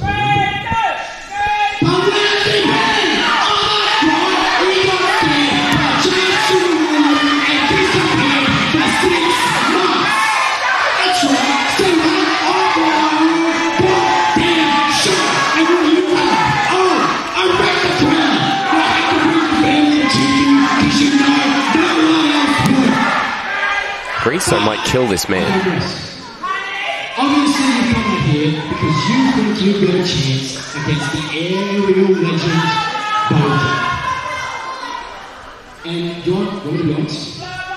Honestly, I know you don't know how to talk, but he's going to kick your ass. And I mean, a lot. But if you want that to happen, if that's what you want your first match to be, Ultra, this happened? They're calling you out again. At this point, you have to sanction it, right? My broadcast colleague standing up beside me. He is the commissioner of the Queensland Book Wrestling it. Alliance. Book the match. He's given This is happening. confirmation. This is happening. It's Legacy Cup qualifier. And can we get Ref Chris, please? Ring announcer Ryan walking up. Are we going to get an official announcement? Right, just to add a little bit of sugar to it. You asked for it. This will be a Legacy Cup qualifier match. Oh my goodness gracious me. A Legacy Cup qualifier. Ask and you shall receive. Commissioner Ultralove, you've done it again. Get this stuff out of here. Get the ref in here. Let's get it going. Let me stress, I'm an approachable guy, Trent. You can come and talk to me. You can come and request things of me. I know that. Sitting backstage, stewing, bitching online will get you nowhere fast with me. Well, I can only say I think you've done the fair and reasonable thing. This is, for all of you playing along at home, Greenstone's debut. Singles debut. Yeah, shut up, Sugar. So Sugar Williams is over here doing something. He's trying to do a bit. He thinks he's a funny man. Yeah, well, I don't do bits. currently he's a mouthpiece. I don't do bits. I'm a serious man. As I said before, for those of you playing along at home, this is Greenstone's singles match debut. And he is going up against Bojack. Greenstone making his official QWA debut back in the Tropical Rumble, where I believe he tossed out James Sugar Williams. I believe he did. He also hit me with one hell of a lariat, let me tell you. He's got an arm on him there. Oh! Big lock-up to start. Massive lock-up. Bojack is no slouch, though, when it comes to power. Wow! I don't think we've ever seen... Greenstone! Have we ever seen Bojack thrown around like that? I told you, this Greenstone is scary. I've seen him in training. I've seen him at the academy. Greenstone this guy flips tractor tires for fun. Large section of the QWA fans behind him. Bojack taking him down there. Using a bit of technical precision, but I don't know if getting him angry is the way to go about it. Greenstone growing up on the streets of Sydney. And that is not a fun place to grow up, let me tell you. He's a man who has seen the seedy underbelly of that city. And he came out the other side. And I'm sure he's fought his way through the other side as well. This man is not your traditional professional wrestler. He sees this as a way, as he goes for a push-off shoulder tackle, he sees this as a way to legally hurt people and air out his frustrations with society that abandoned him. Bojack may be biting off a bit more than he can chew, dropping Greenstone's name here tonight. Big splash in the corner from the Street Warrior. And just choking him on the ropes. Bojack thrown around this ring. Greenstone is 100+ kilos of pure Maori muscle. I don't think we've ever seen Bojack thrown around like this by anyone. As much as this. Bojack begging as Greenstone eats the buckle.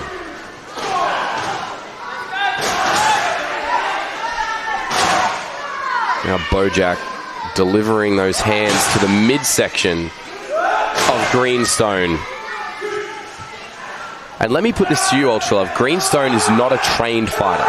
He is a street fighter. He has no technical wherewithal. He's just throw hands until one of them hits somebody in the head. That sounds about right, but Greenstone gets taken down there in that exchange. Greenstone is going to rely on pure street smarts for this fight. You can see it's rocked him a little bit. He is struggling right now. Bojack going for a cover. Count of one. Shooting Bojack out of the ring. Like I said, zero technical wherewithal, no ring awareness developed just yet. This is his first ever singles match. He is just going to throw the proverbial feces at the wall and see what sticks. Bojack taking a time out there. James Sugar Williams jumping up on the apron. James Sugar Williams getting in the way as Bojack's back in. the distraction working there. Trent, you said you were in the ring with Greenstone at the Tropical Rumble, and he hit you with a clothesline. How did that feel? It almost took my head clean off. I think I nearly landed on the top of my dome. Oh, shaking off the chop. It did nothing, had no effect. Oh, Greenstone stands unfazed. Greenstone asking for more. Unfazed. Laughing in the face of the aerial legend. Oh my God! Greenstone firing chops of his own. Off on the aerial legend, the powerhouse. I don't think I can stress enough. Bojack is a former QWA champion. This is a guy that is a main event competitor in QWA, and Greenstone, in his first singles match, is taking it to the aerial legend. My word. Let's stress, Bojack is not a small guy. He's not, and Greenstone drops him with that Samoan drop. This could be it. This could be it. Oh my goodness. James Sugar Williams stepping through once again. The ref needs to be careful here because he's got to have his eyes in the back of his head to follow up what's going on right now. Bojack is reeling after that flurry of offense. Trying to deal with Sugar Williams. Greenstone keeping his distance. Greenstone is an absolute unit. Swinging for the fences. Just over the back of the head. Look at these punches going across the face and through the back of the skull. Shoulder thrust and a headbutt for good measure. We know what those headbutts from a man like Greenstone can do. Oh, back elbow in the corner. Bojack now firing on all cylinders. Massive Euro. Exploding out to Greenstone, but it caught immediately with the drop kick. Look, Bojack and I used to be friends. I thought we used to respect each other. The but disrespect. He's throwing all of that goodwill away. Greenstone using everything he has left. This is despicable from Bojack. The way that he is behaving towards Greenstone's family and friends in the front row up here at Northern Beaches. Greenstone fighting out of it. Hit him with something. Big spine buster. Spine buster. Cover him. Come on, young fella.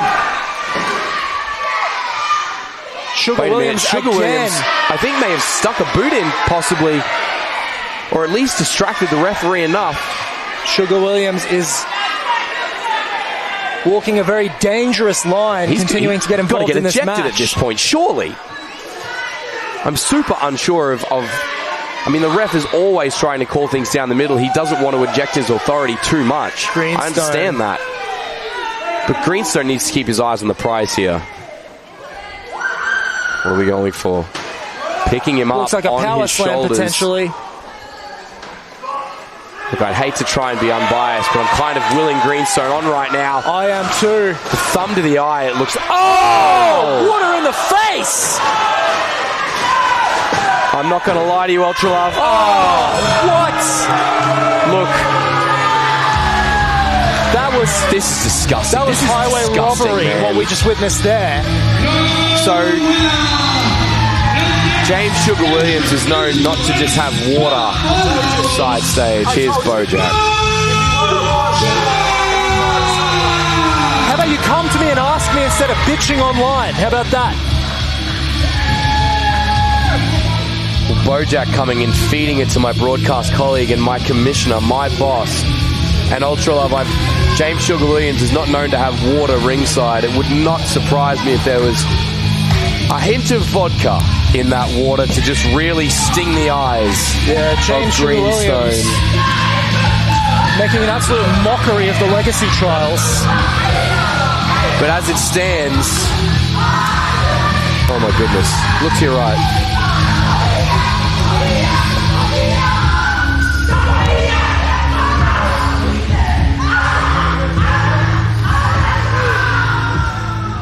That was powerful.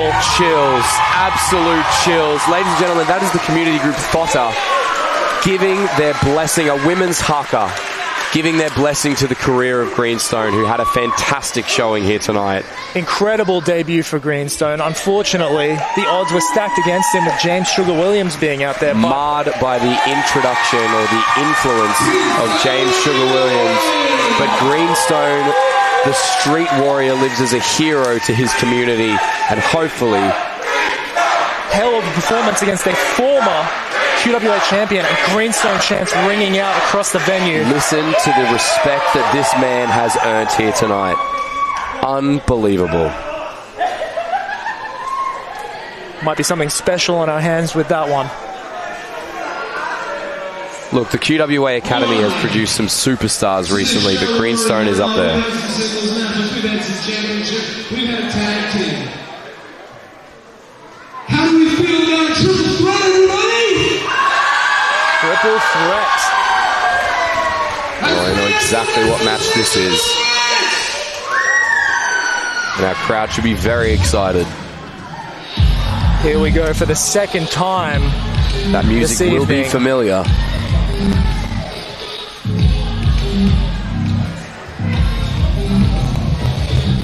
This time you'll notice that that is not Freak Nicks, that is Angus Sharp, the War Central Queensland champion and resident loser. The Freak. That is the Freak. Wouldn't put my thumb that close to her mouth like Angus. I don't think I would put anything close to the Freak, to be honest with you. This is one sadistic and weird individual. She is a strange one indeed. She believes her pronouns to be it and thing, and she prefers it that way. So that thing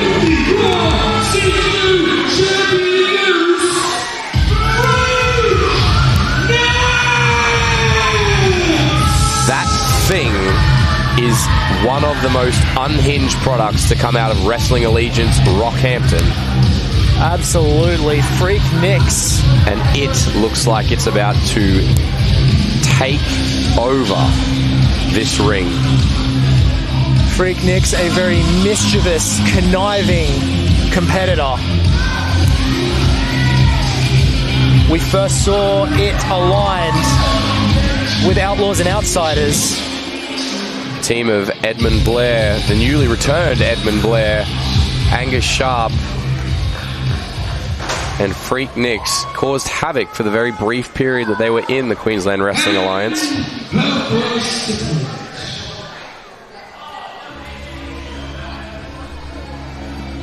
Finally, somebody with some class. And the fans who are in attendance at Aftershock will be all too familiar with this competitor.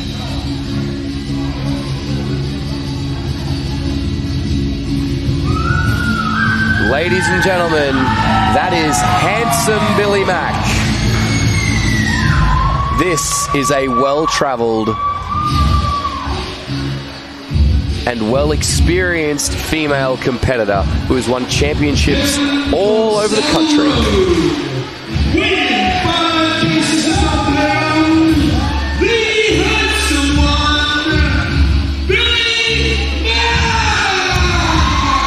Billy Mack very quickly becoming a staple of the scene. Faced off against women from all over the country, as you said, and she's won championships pretty much everywhere she's gone.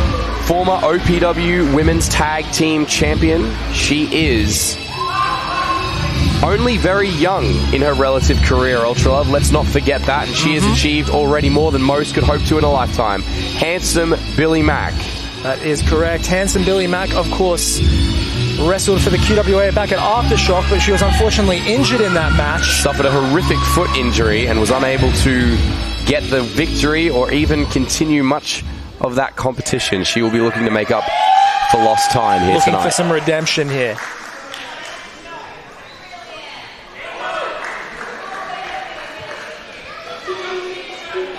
But this is who we're all here to see, ladies and gentlemen.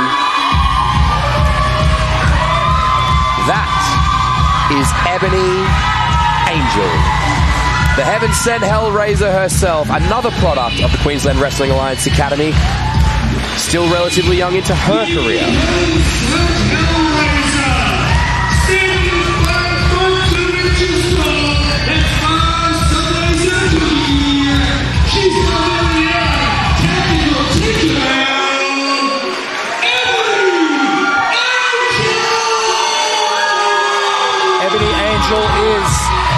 Probably the first competitor that comes to mind when I hear the term fan favorite.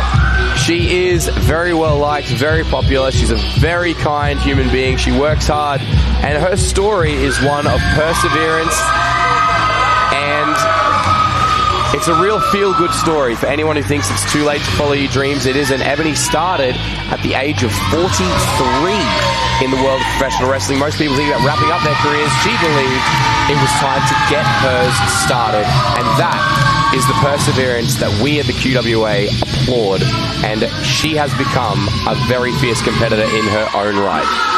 Absolutely. She has become a little bit frustrated. Ladies and gentlemen, boys and girls, this isn't just a triple threat. This is our final match of the night. That is a Legacy Cup qualifier. Ring announcer Ryan reiterating that this is a Legacy Cup qualifier. We will have a female in the finals of the Legacy Cup. We have representation here from all over the state in this ring.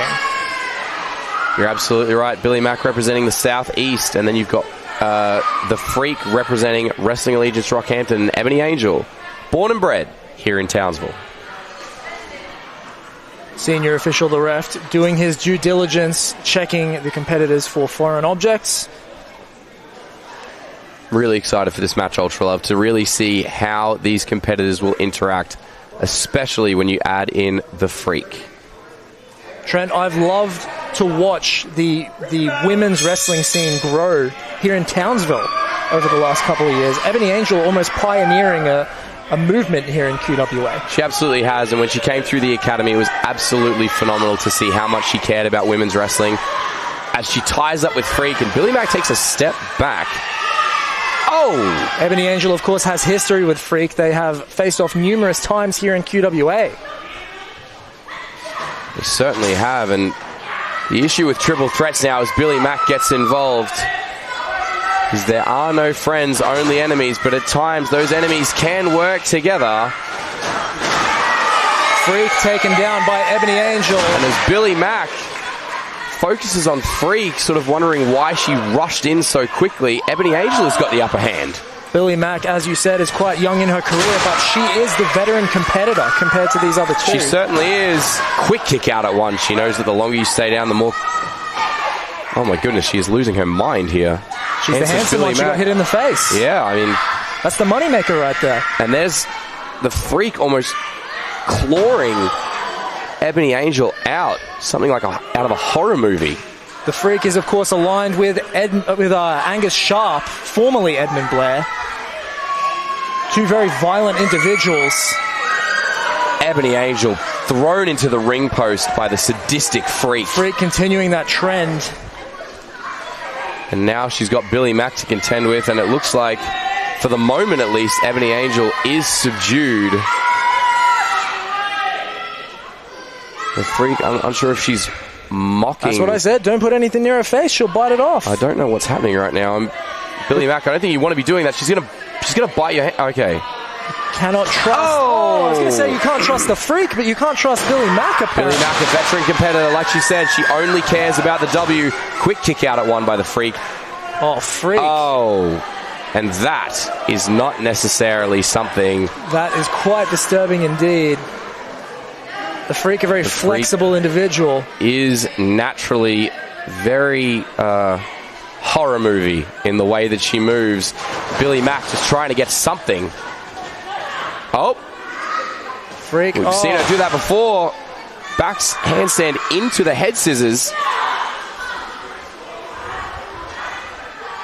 And now there are no disqualifications in a triple threat match. If you're wondering why the ref is having to sit back and watch this happen. Freak wrapping the legs around the neck. We've seen this before. Oh, Billy Mack reversing, getting out. That's that veteran presence. Rolling straight into almost like a crossface. I can't see if that hand is locked. And the Freak showing some veteran moves there. Rolling Billy Mack onto her shoulders. Billy Mack checking her face to make sure it's okay, and now the rear naked choke. No, straight back into the Devil's Kiss. 7. Billy Mack is not going to be happy about that. Kisses from the Devil as Freak screams to whatever god it is that she prays to. That's the handstand. Elbow drop. There's Ebony runs back in, breaks the pin Ebony up. breaks the pin. I was going to say there's an eerie, disturbing playfulness to everything the Freak does in the ring. Even though she's inflicting horrible pain on her opponents, she seems to take such childlike glee in what she's doing. Yeah, look, to be honest, I've been thankful to never have to share the ring with the Freak. Although at this point in time, I actually don't really want to share the ring with Ebony either. That knee looked vicious. And could we be seeing the Meteora? There it is. The Eb-O knee. The Eb-O knee, as that's it very were. clever. The ref trying to get himself in position. Billy Mack has been waiting on the outside. Now another one. This is the chaos of a triple threat match. It's the code breaker. I think she said something about her face as she delivered that maneuver to Freak. Caught. Mic check. That could be it right there. That's going to be it. Freak's out of position. Angus Sharp. Kick out. Angus Sharp checking on Freak. As you were saying before, you do have to be aware of Angus Sharp out here. There are no disqualifications, so should Angus wish to get involved, there would be nothing that our senior official could do about it. And Billy Mack seems to have turned her full attention to the crowd and Ebony Angel. Billy Mack has taken control of this match, very motivated to make an impression in QWA. Oh, the handsome elbow dropping down across the face of Ebony. I don't know if this is wise. All of the taunting and showboating from the handsome one. She's usually pretty aware. And the big knee to the face of Ebony, knocking her loopy. Wondering if all this showboating is going to cost her. She is handsome, and she does like to let people know that she is, but... What's happening here? This looks like she's got her in an overhook. Oh my gosh, what was that? Billy Mack's foot slipped off the rope, and it ended up forcing all of her weight down on the back of Ebony's neck. Ebony kicking out, having the wherewithal to kick out after that maneuver that looked quite nasty. Twice these cable ropes have become the enemies of the competitors within them. And Freak is now perched on the top rope, waiting for the Meteora. Both knees driven. Oh my god, Ebony throwing Freak to the ground. Huge kick from Ebony Angel, and Billy Mack is reeling, and this could be... Well, you call it, Ultra Love. Oh, wow. It defeat. Almost a variation. A variation, just stomping down on the head of Billy Mack. And that is the product of QWA Academy getting one over on the veteran from Southeast Queensland. And advancing into the Legacy Trials. Probably the most important thing that we could say about this match is that it has huge ramifications. Ramifications for the Legacy Cup. I can see two little girls in the front row dancing around. Clearly, Ebony Angel is somewhat of a hero to them. As you said before, she is a pioneer in the women's division up here in Townsville, and I can only hope that it continues to grow. A very hard-fought match by every single person in that ring here tonight, but I have to say, I'm very proud of our girl in pink. It's hard not to be. Take this moment, Ebony, soak it all in. Freak and Angus Sharp making their way backstage. I'm just keeping an eye on him for you, Trent. Thanks, mate. I appreciate it. Wouldn't surprise me if he came and jumped me, but then again, I don't think he's got the stones. The Freak had that, I thought, won for a large portion of that match. And then when Billy Mack took over, I thought my allegiances had changed, but... That's why you can never count out Ebony Angel. The heaven-sent Hellraiser. As the crowd claps along with that entrance music. And that brings us to the main event. I've been waiting for this one, Trent. The following match is for the QWA Heavyweight Championship and it is scheduled for 1 fall. Let's bring out the wrestlers. This could be match of the year in Queensland Wrestling Alliance. The potential is definitely there as this man makes his way to the ring.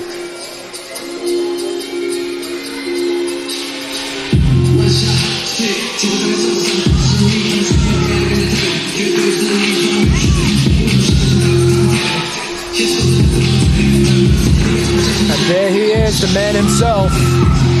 One-shot rider, Mitch Ryder. That is one of the most decorated men and one of Queensland's greatest ever products, being accompanied by the best manager ever, self-proclaimed, Todd Eastman. Todd Eastman, of course, flanking Mitch Ryder. And yet I've got more enemies, apparently. More enemies. He's handing me a note. What's this note say? Let me read this out for you. Things that are mid, Waikiki Beach. Things that aren't your calves. Love, one shot, and the best manager ever. Well, look, ladies and gentlemen, I'm going to be honest with you right now.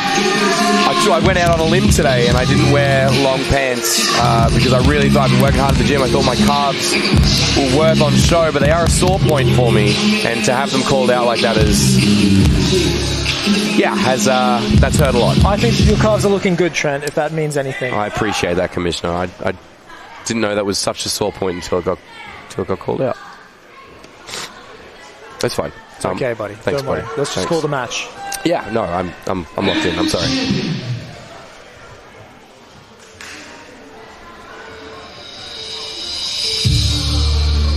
A man that almost needs no introduction.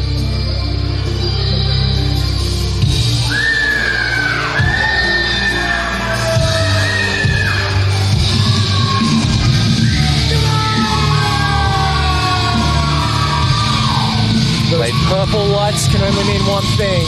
Ladies and gentlemen, you are looking at the current longest serving active competitor in the Queensland Wrestling Alliance. He's a Hall of Famer now. QWA Hall of Famer at such a young age, too.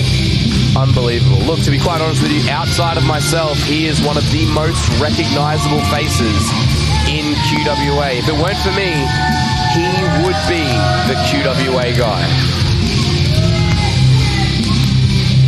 What was that? Sorry. What? Well, I'm just saying, outside of me, he would be the QWA guy. Like, if you took me out of it, Seth Tyler's, you know what I'm saying? Not really. I mean, we've witnessed the crowd here, the community in QWA rally around Seth Tyler's. I'm not saying he's not liked. I'm not saying he's not liked. I'm just saying that... Sorry, Todd is spouting some absolute rubbish at the front of us. Okay, yeah, what did he say? I couldn't hear you. Speaking nonsense. I'm a little bit all I'm saying is like I get, it's like, I'm not saying he's not popular. I'm just saying that when you think of QWA, you think Trent O'Day first. Think of all the stuff I've done. Think of all the places I've been. Do you know what I mean? Like, I've done more for this company in terms of longevity and sort of brand recognition. But, I mean, yeah, he loves this company. He is the guy right now. Right. And if it wasn't for me, he'd be the QWA guy. I think we'll have a discussion later. Heavyweight champion. Announcing first, the challenger, accompanied by the best manager ever, Todd Eastman. Yeah, I mean, you can boo that guy. Like, who cares, right? No, there is a height requirement when it comes to announcing someone like Mitch. It's a little bit rude. Have you met Todd? I have, unfortunately.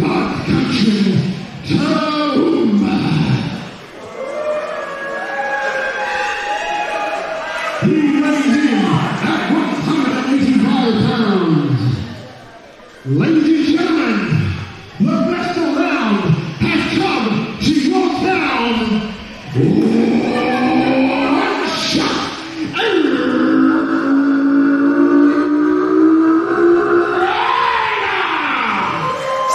clock starting. I mean, at some point, it's just self-indulgence, isn't it? I mean, at some point, this bloated gas bag of a man just needs to sit down and let everyone else wrestle. Stop getting involved, Todd. Oh, Ryan, that's a disaster. Did you book him? Todd? I booked Mitch. I think Todd just made his way up here. So that's insane. It kind of is. That he's clinging to relevance that much. And he's blown our microphone. Are you serious? He blew our microphone. He's paying for that.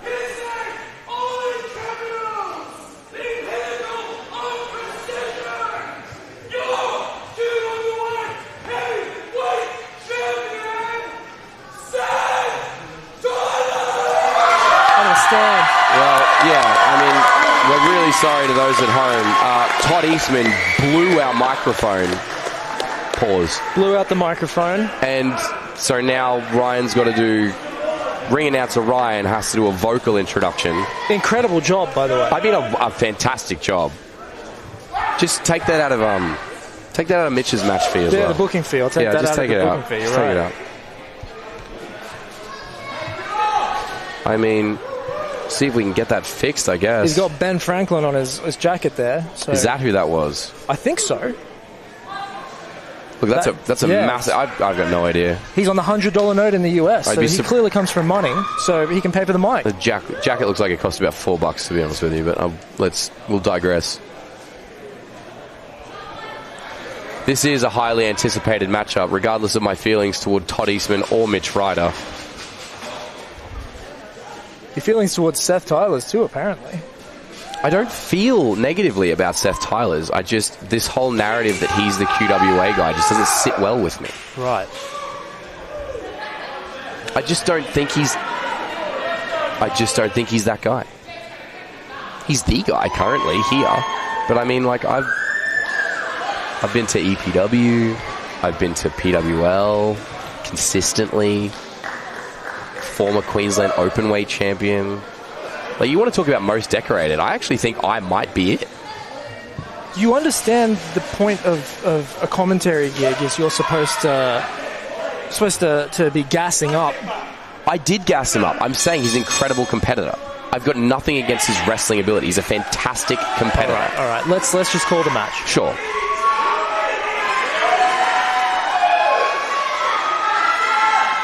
I mean, there's no prizes for guessing who the crowd favorite is. Absolutely not. Seth Tyler's somewhat of a hero here in QWA. As I said, the crowd has rallied around him like never before. That We Want Seth movement carrying him through a couple of years now. It looked like it almost wasn't going to happen. After a little while, he went on that losing streak that was nearly the end of his career. Thankfully, Sam made a mistake and enabled him to have his way back into the company. If he hadn't been goated, Seth would still be in the bleachers right now. Great technical wrestling, couple of wrist lock trade-offs. Mitch Ryder pointing at you there. Yeah, Mitch Ryder needs to focus on Mitch Ryder at the moment. I'm not the one in a wrist lock being ground out by our champion. Yeah, there you go. A bit of sexy Seth, but a roll-up will happen. Kicked off, reheld. If there's anyone on the Queensland scene that can go toe-to-toe with the pinnacle of precision... Coward's way up. Sorry. If there's anyone on the scene that can go toe-to-toe with the pinnacle of precision, I would say Mitch Ryder is the guy. Look, I'm not going to sit here and lie to you and tell you that Mitch Ryder isn't one of the best things to come out of Queensland ever. All right? That's not what I'm here to do. I'm more than happy to give him his flowers in his wrestling technical ability. I think his attitude sucks. But in terms of a performer, he is it. He very well might be a once-in-a-generation athlete. He's also a once-in-a-generation dickhead. Strong words there from my broadcast partner. I do apologize to any young ones listening. Although I think Bojack. Yeah, we'll discuss that later. I'll have a chat with him, don't worry. Seth Tyler's. A little bit of disrespect there. A little bit of swagger to Seth. A little bit of swagger and cheek. I think Seth He has been on a little bit of a tear, defending QWA from these outsiders, as he would put it. I mean, look, if I could use the title as a networking opportunity, I'd do that too. Certified Parpy defeated at Palm Trees and Pile Drivers. EC Diamond defeated at Fresh Start. I'd like to say straight off the bat, I've defeated JJ Avery to win the tag team titles, and I defeated EC Diamond to retain the middleweight championship when that was a thing. So that's great. And did it first. When you're in the ring, I could be talking about those accomplishments while I was on commentary. But right now, it's all about Seth Tyler's. Right I feel like you're baiting me a little bit. I don't think I'm baiting you, Trent. I think we should just call the match. Oh, well. Won't be much of a match to call if he keeps hitting hits like that. Kicking the legs out. We know what's coming next. This is massive two-footed missile dropkick. Mitch Ryder once again taking the coward's way out. To ring awareness, you might call it the coward's way out, but he's showing his veteran abilities. Look, Mitch Ryder's been around a long time. He knows when to get out of dodge. Unfortunately, Seth also has a way out. Massive dive. Landing on his feet, and here we go again, hitting it one more time for the Honeys. Oh, wow, that could have been a rough land. Seth is up. Seth is up. I couldn't see the opposite side of the ring dive there. Landing clean on Mitch Ryder's dome. And Mitch is reeling. Todd didn't even make eye contact with Seth there. Did you see that? Todd is a wimp. Oh, yeah, it looked like he was trying something. There you go. Wimpy Todd, that's what they call him. Trying something behind Seth's back. Seth has got to be careful here. This has been a recurring theme throughout the night so far. Oh, wow. Mitch taking advantage, full advantage. And Todd being as obnoxious as he possibly can be. Well, look, a theme throughout the night, as we've always told everyone to keep their eyes on the outside help. So far, none of it's amounted to anything, but I get the feeling third time's the charm. That's right, the Mitch rule Ryder of three. Strutting, and this... It's a great show of athleticism from Mitch Ryder there. Yeah, look, it's not too bad. He seems kind of focused on you, though. Yeah, we have a big match coming up down at Pro Wrestling League. Enter the Grindhouse. A little bit of a plug there. October 18th at the Kedron Wavell. Him and I will be in the same match together. Todd Eastman mocking Seth there, clutching the back of his head. It appears One Shot Rider is firmly in control.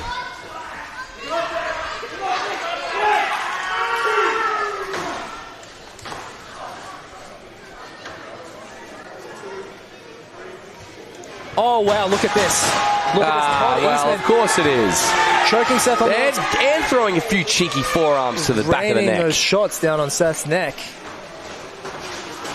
I don't need to re-remind our audience about those steel cables flowing through those ropes. One Shot Rider jumping straight back on the offense as Seth feeds back into the middle of the ring there.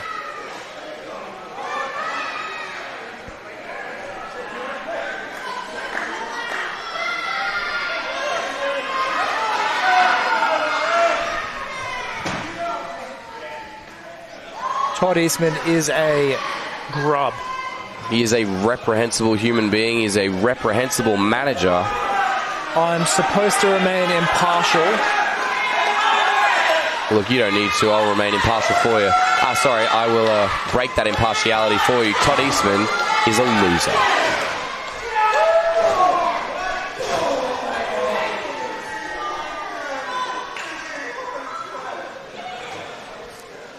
Now mocking the fans as Seth flips over. Near fall by Seth, clutching those ribs. I can assume that probably took a fair bit out of him, given the punishment he just faced.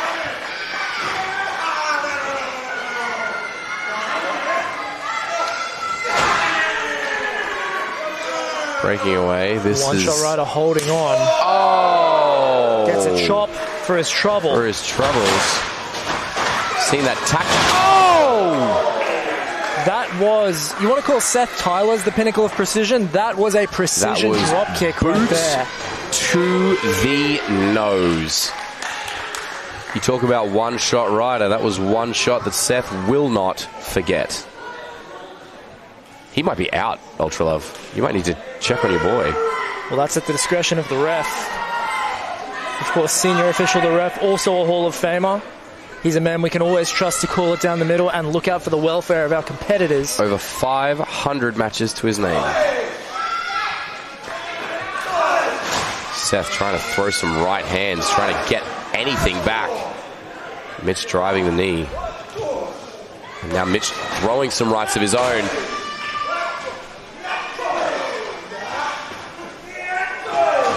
Seth trying to get something out of it. Hitting the knee.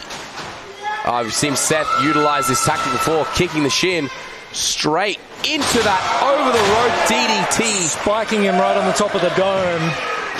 Mitch Ryder needs to be careful because that could have been it. That was as close as they come. Todd Eastman looks like he's sweating on the outside there. He always looks like that. He's consistently sweating.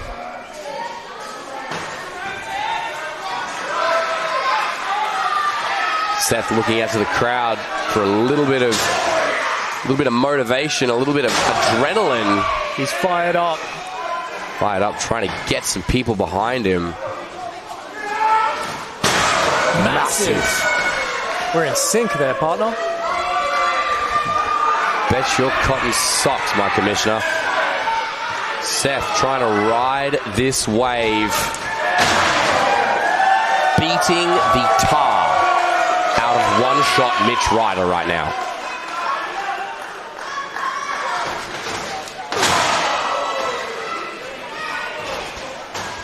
Ryder's European up and out.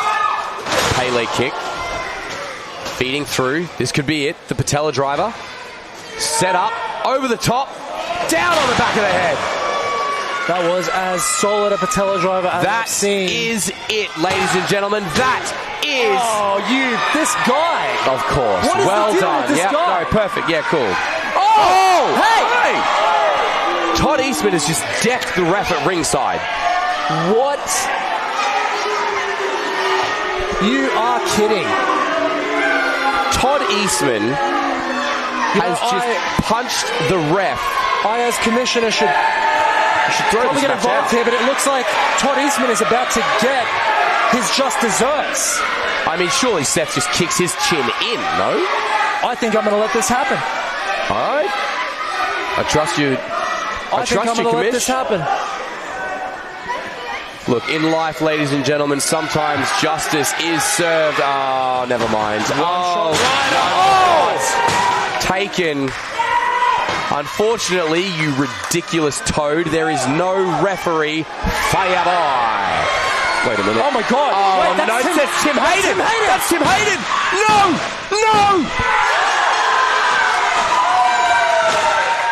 That's Tim Hayden. No. Mitch Ryder's former member in top tier. Ladies and gentlemen, Mitch Ryder was in a team with Tim Hayden and Todd Eastman, known as top tier. He's not an officially sanctioned referee, surely. I don't understand what's happening. Did Seth Tyler just lose the championship? Listen, I've got some work to do as commissioner here.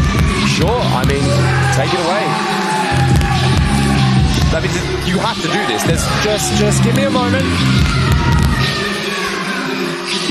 Give me a moment. It's at the discretion. Ref after being...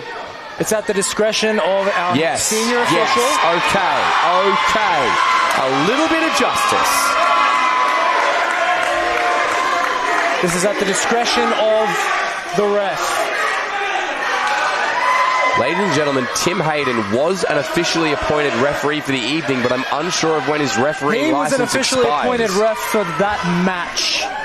That's what I'm saying. I'm unsure of when his refereeing license expires. Did it expire straight after the match, or did he have it for 24 hours?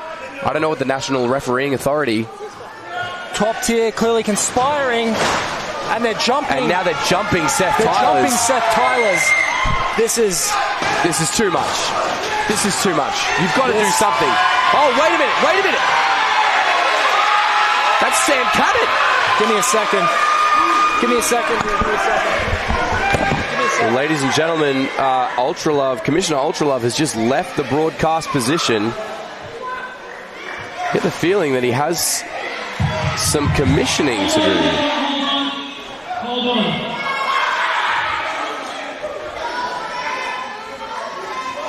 We're not having a main event. We're not having a main event like that. Hell no. You were licensed as a referee for one match, not this one. No.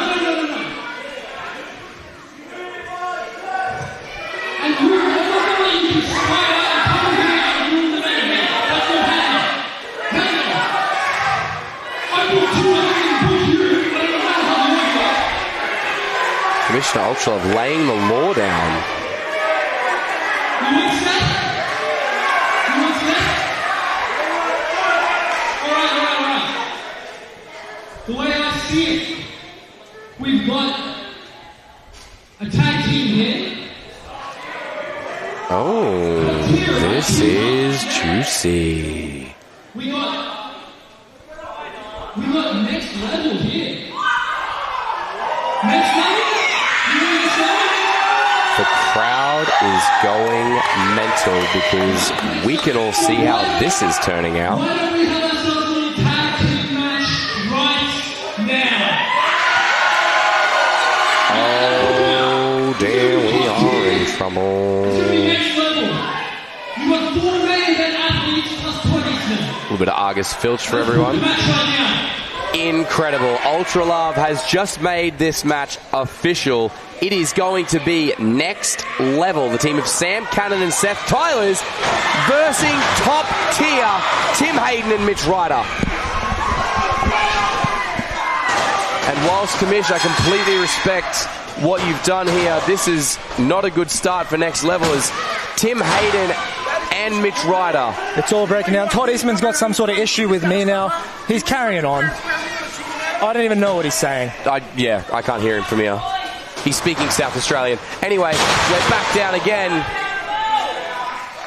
Oh! Tim Hayden and Mitch Ryder putting the boots to Sam Cannon. Sam Cannon obviously is probably still feeling the effects from his match with Angus Sharp. You can't discount the fact that whilst the brother is strong, he is not invincible. Sam Cannon also in the VIP match earlier tonight. It's his third work This of is the his night. third match of the night. But let me tell you, I'm not going to have especially outsiders come in and ruin a main event. I respect it. I respect your decision. I cannot allow that to happen. So clarify for the people at home, is Seth Tylers still the QWA champion? Seth Tylers is still the QWA champion. Right decision. In fact, where's Rena Ryan? After this match, regardless of the result, you stress that he is still the QWA champion. So this is it for the championship. Damn right. They want to ruin a championship match. There's no championship implications here. Good, perfect. All right? I love it. But what this is a tag team exhibition. Two of the greatest teams to ever grace the Queensland scene. Top tier versus next level. Not wrong. Add Broday in there and you'd be completely correct. But anyway, we move on as Sam Cannon continually trying to fight back, and he starts throwing hands, but it's 2 against 1 here. It's hard to see any world in which Sam Cannon can make this happen. Moving away.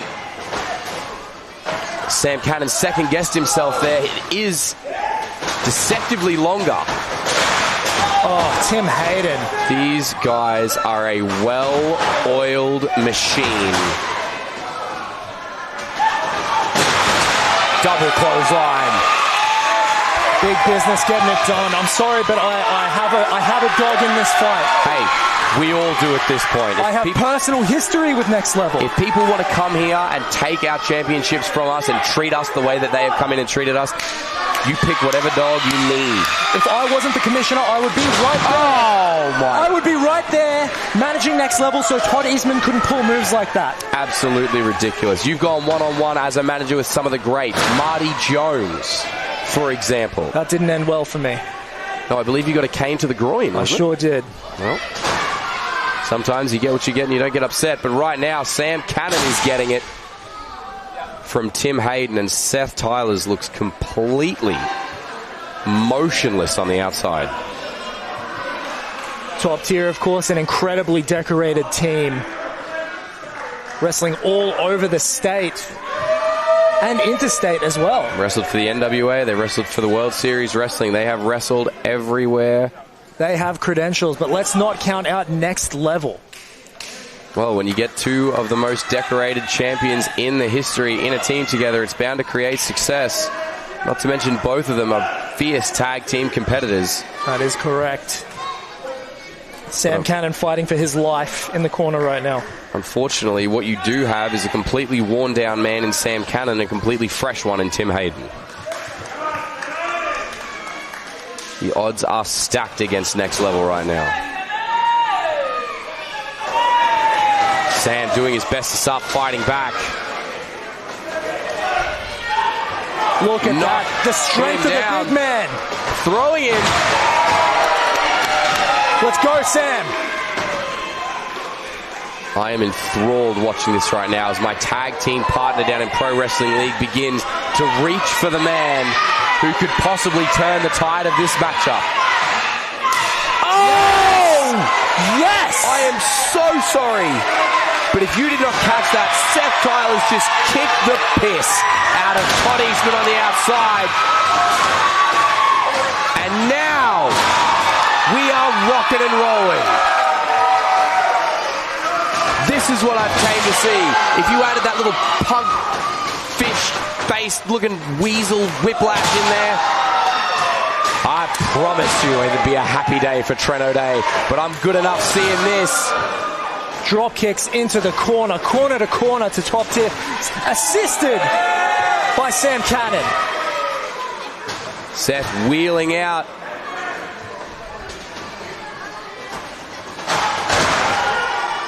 Big line from Sam Cannon. A second big line. This guy has a gas tank you would not believe. An absolute stud athlete is Sam Cannon. And now in the electric chair position, I know exactly what's coming now. These are the tandem maneuvers. Next Level made Massive famous. splash. Mitch Ryder breaking it up. Much to the disdain of the crowd.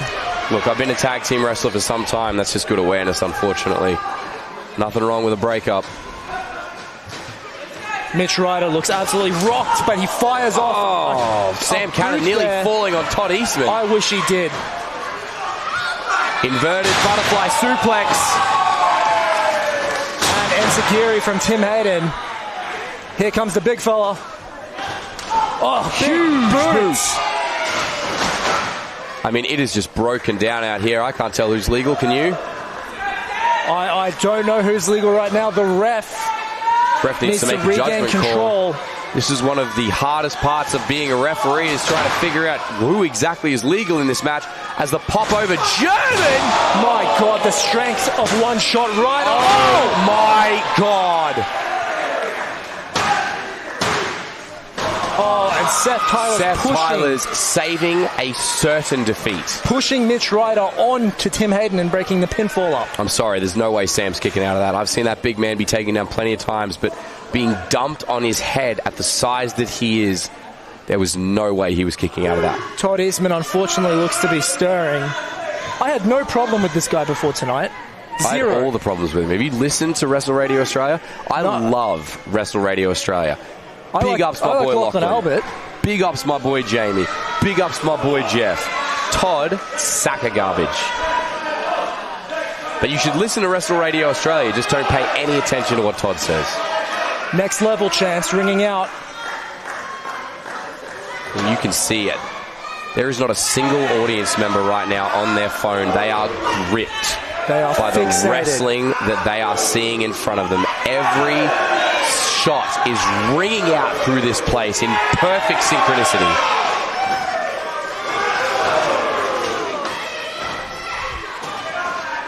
I know a good match when I see one, Trent O'Day.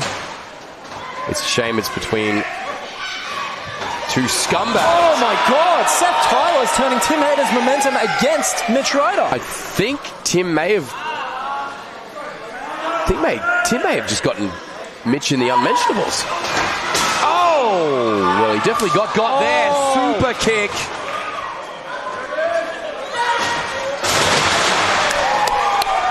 massive. There we go. We've seen that before.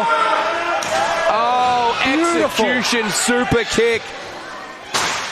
Precision. And that is the end.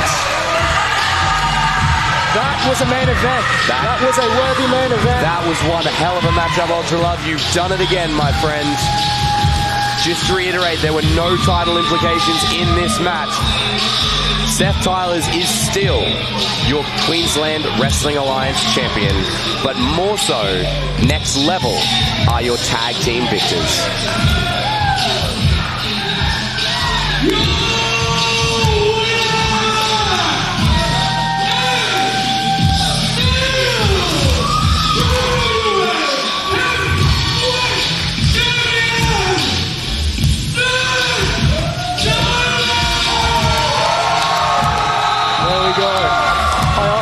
Ryan to reiterate that. Perfect. Seth Tylers still, very much still, QWA champion. He continues to fly the flag. Doesn't matter how much of a fast one Tim Hayden tried to pull there. I mean, it was quick thinking, but at the end of the day, I noticed that Whiplash has still not come out to try and mend those fences. There is justice. Sam Cannon making his way to the back. Very interested to see what the future holds for Sam Cannon and Seth Tylers now.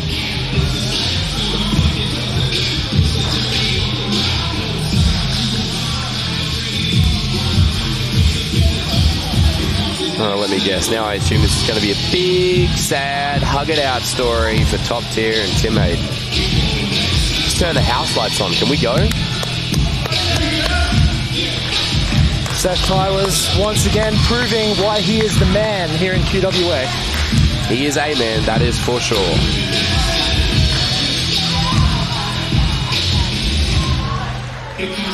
There you go, Mitch. Sure going to help up his boy and they can hug it all out. Again. Yeah, I'm sure he does. You see Seth Tylers exit behind us, just waiting for the big reunion. Don't reach up and give me a hand. Hello. Whoa. What? What happened to you? Huh? What happened to the Crusader Tim Hayden, bro? I know you're sorry. I know you're sorry. Everything you've done so far has been sorry. You moved up here and you've lost your edge, haven't you? Huh? Don't give me that soft crybaby face, because I don't give a shit about it. Well, that's harsh. When you were with us, international tours, international opponents, what have you done since you've been up here? Huh? Why don't you shut up? He's been laying the law down to Tim Hayden. I can't believe I'm going to have to say this. Mitch, take me out. You've done, right? Whiplash coming out finally to the aid. Coming to the aid of his tag partner. Well, it's about time he did something for somebody he calls a friend or a mentor, despite the fact he made fun of him. Maybe Whiplash is trying to finally mend those fences. I don't know. This whole situation is ridiculous to me. Why? Why are you... What are you doing? Am I the villain here? Whiplash reconciling with Tim Hayden right now. I mean, yeah, it's sad for Tim Hayden. He got dumped. And, like, I do feel bad for the guy. But Whiplash coming out here after everything.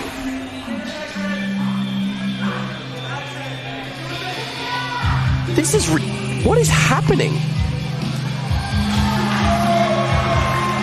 The crowd cheering as the two embrace. I don't know if it's cheer. It's differences put aside. Differences put aside.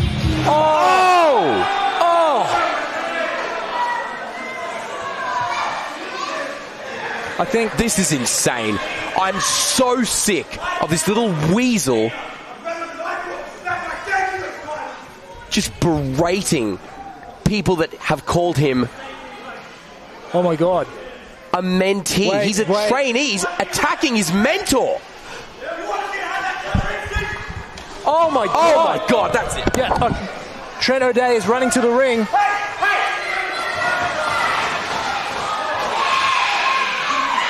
Trent O'Day chasing off Whiplash right there. Tim Hayden cleaned up with a knee. I don't even know what I'm seeing right now. Whiplash has turned his back on Tim Hayden, much like he turned his back on Trent O'Day. At the end of the day, you got nothing but your morals and values, and I'm left holding all the gold. Whiplash holding both tag titles high. The crowd aren't happy about it. The crowd aren't happy about it. Whiplash claiming to hold all the gold.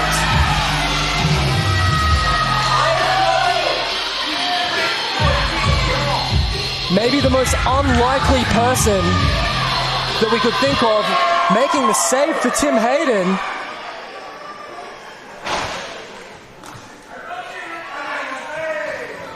What could this mean for the future of QWA?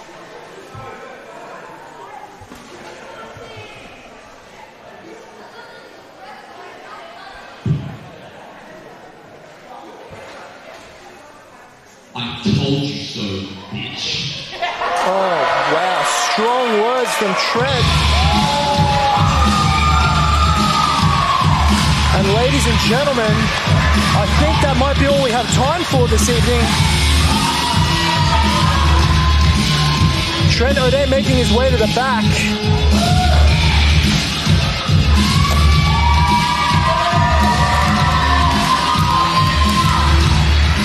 Tim Hayden left contemplating his life choices in the ring. Whiplash has made off with both tag team championships. There's some crazy implications here, but I think... Well, with that explosive ending, I hate to send you home, but we are done for the night, guys. Thank you all for coming out to Wednesday, It's been an absolute pleasure. And before you walk out that door, just for our next show, two commentaries, two pile drivers, October 18th, 18 plus at the warehouse. Our next show, two palm trees, two pile drivers, October 18th. We'll see you all then. Love you all. Good night. Please get home safely. Ladies and gentlemen, this has been Ultra Love. It was Trent O'Day on commentary. Thank you for joining us on the broadcast this evening, and we'll see you on the next one.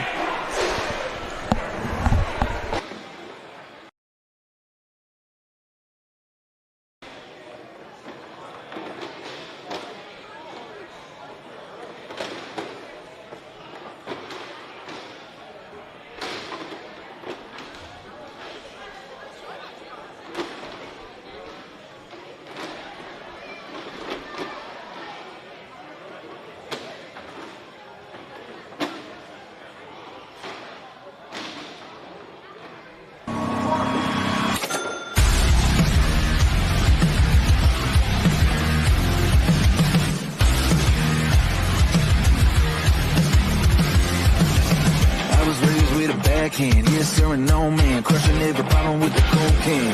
Yeah, learned a lot of lessons. Don't know who to mess with. Take it out back like a real man.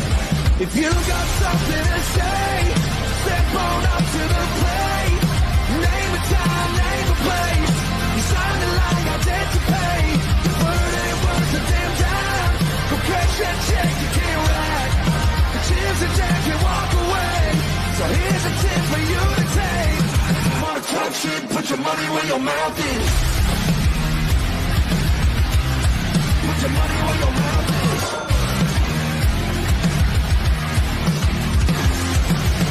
I was Friday night sipping.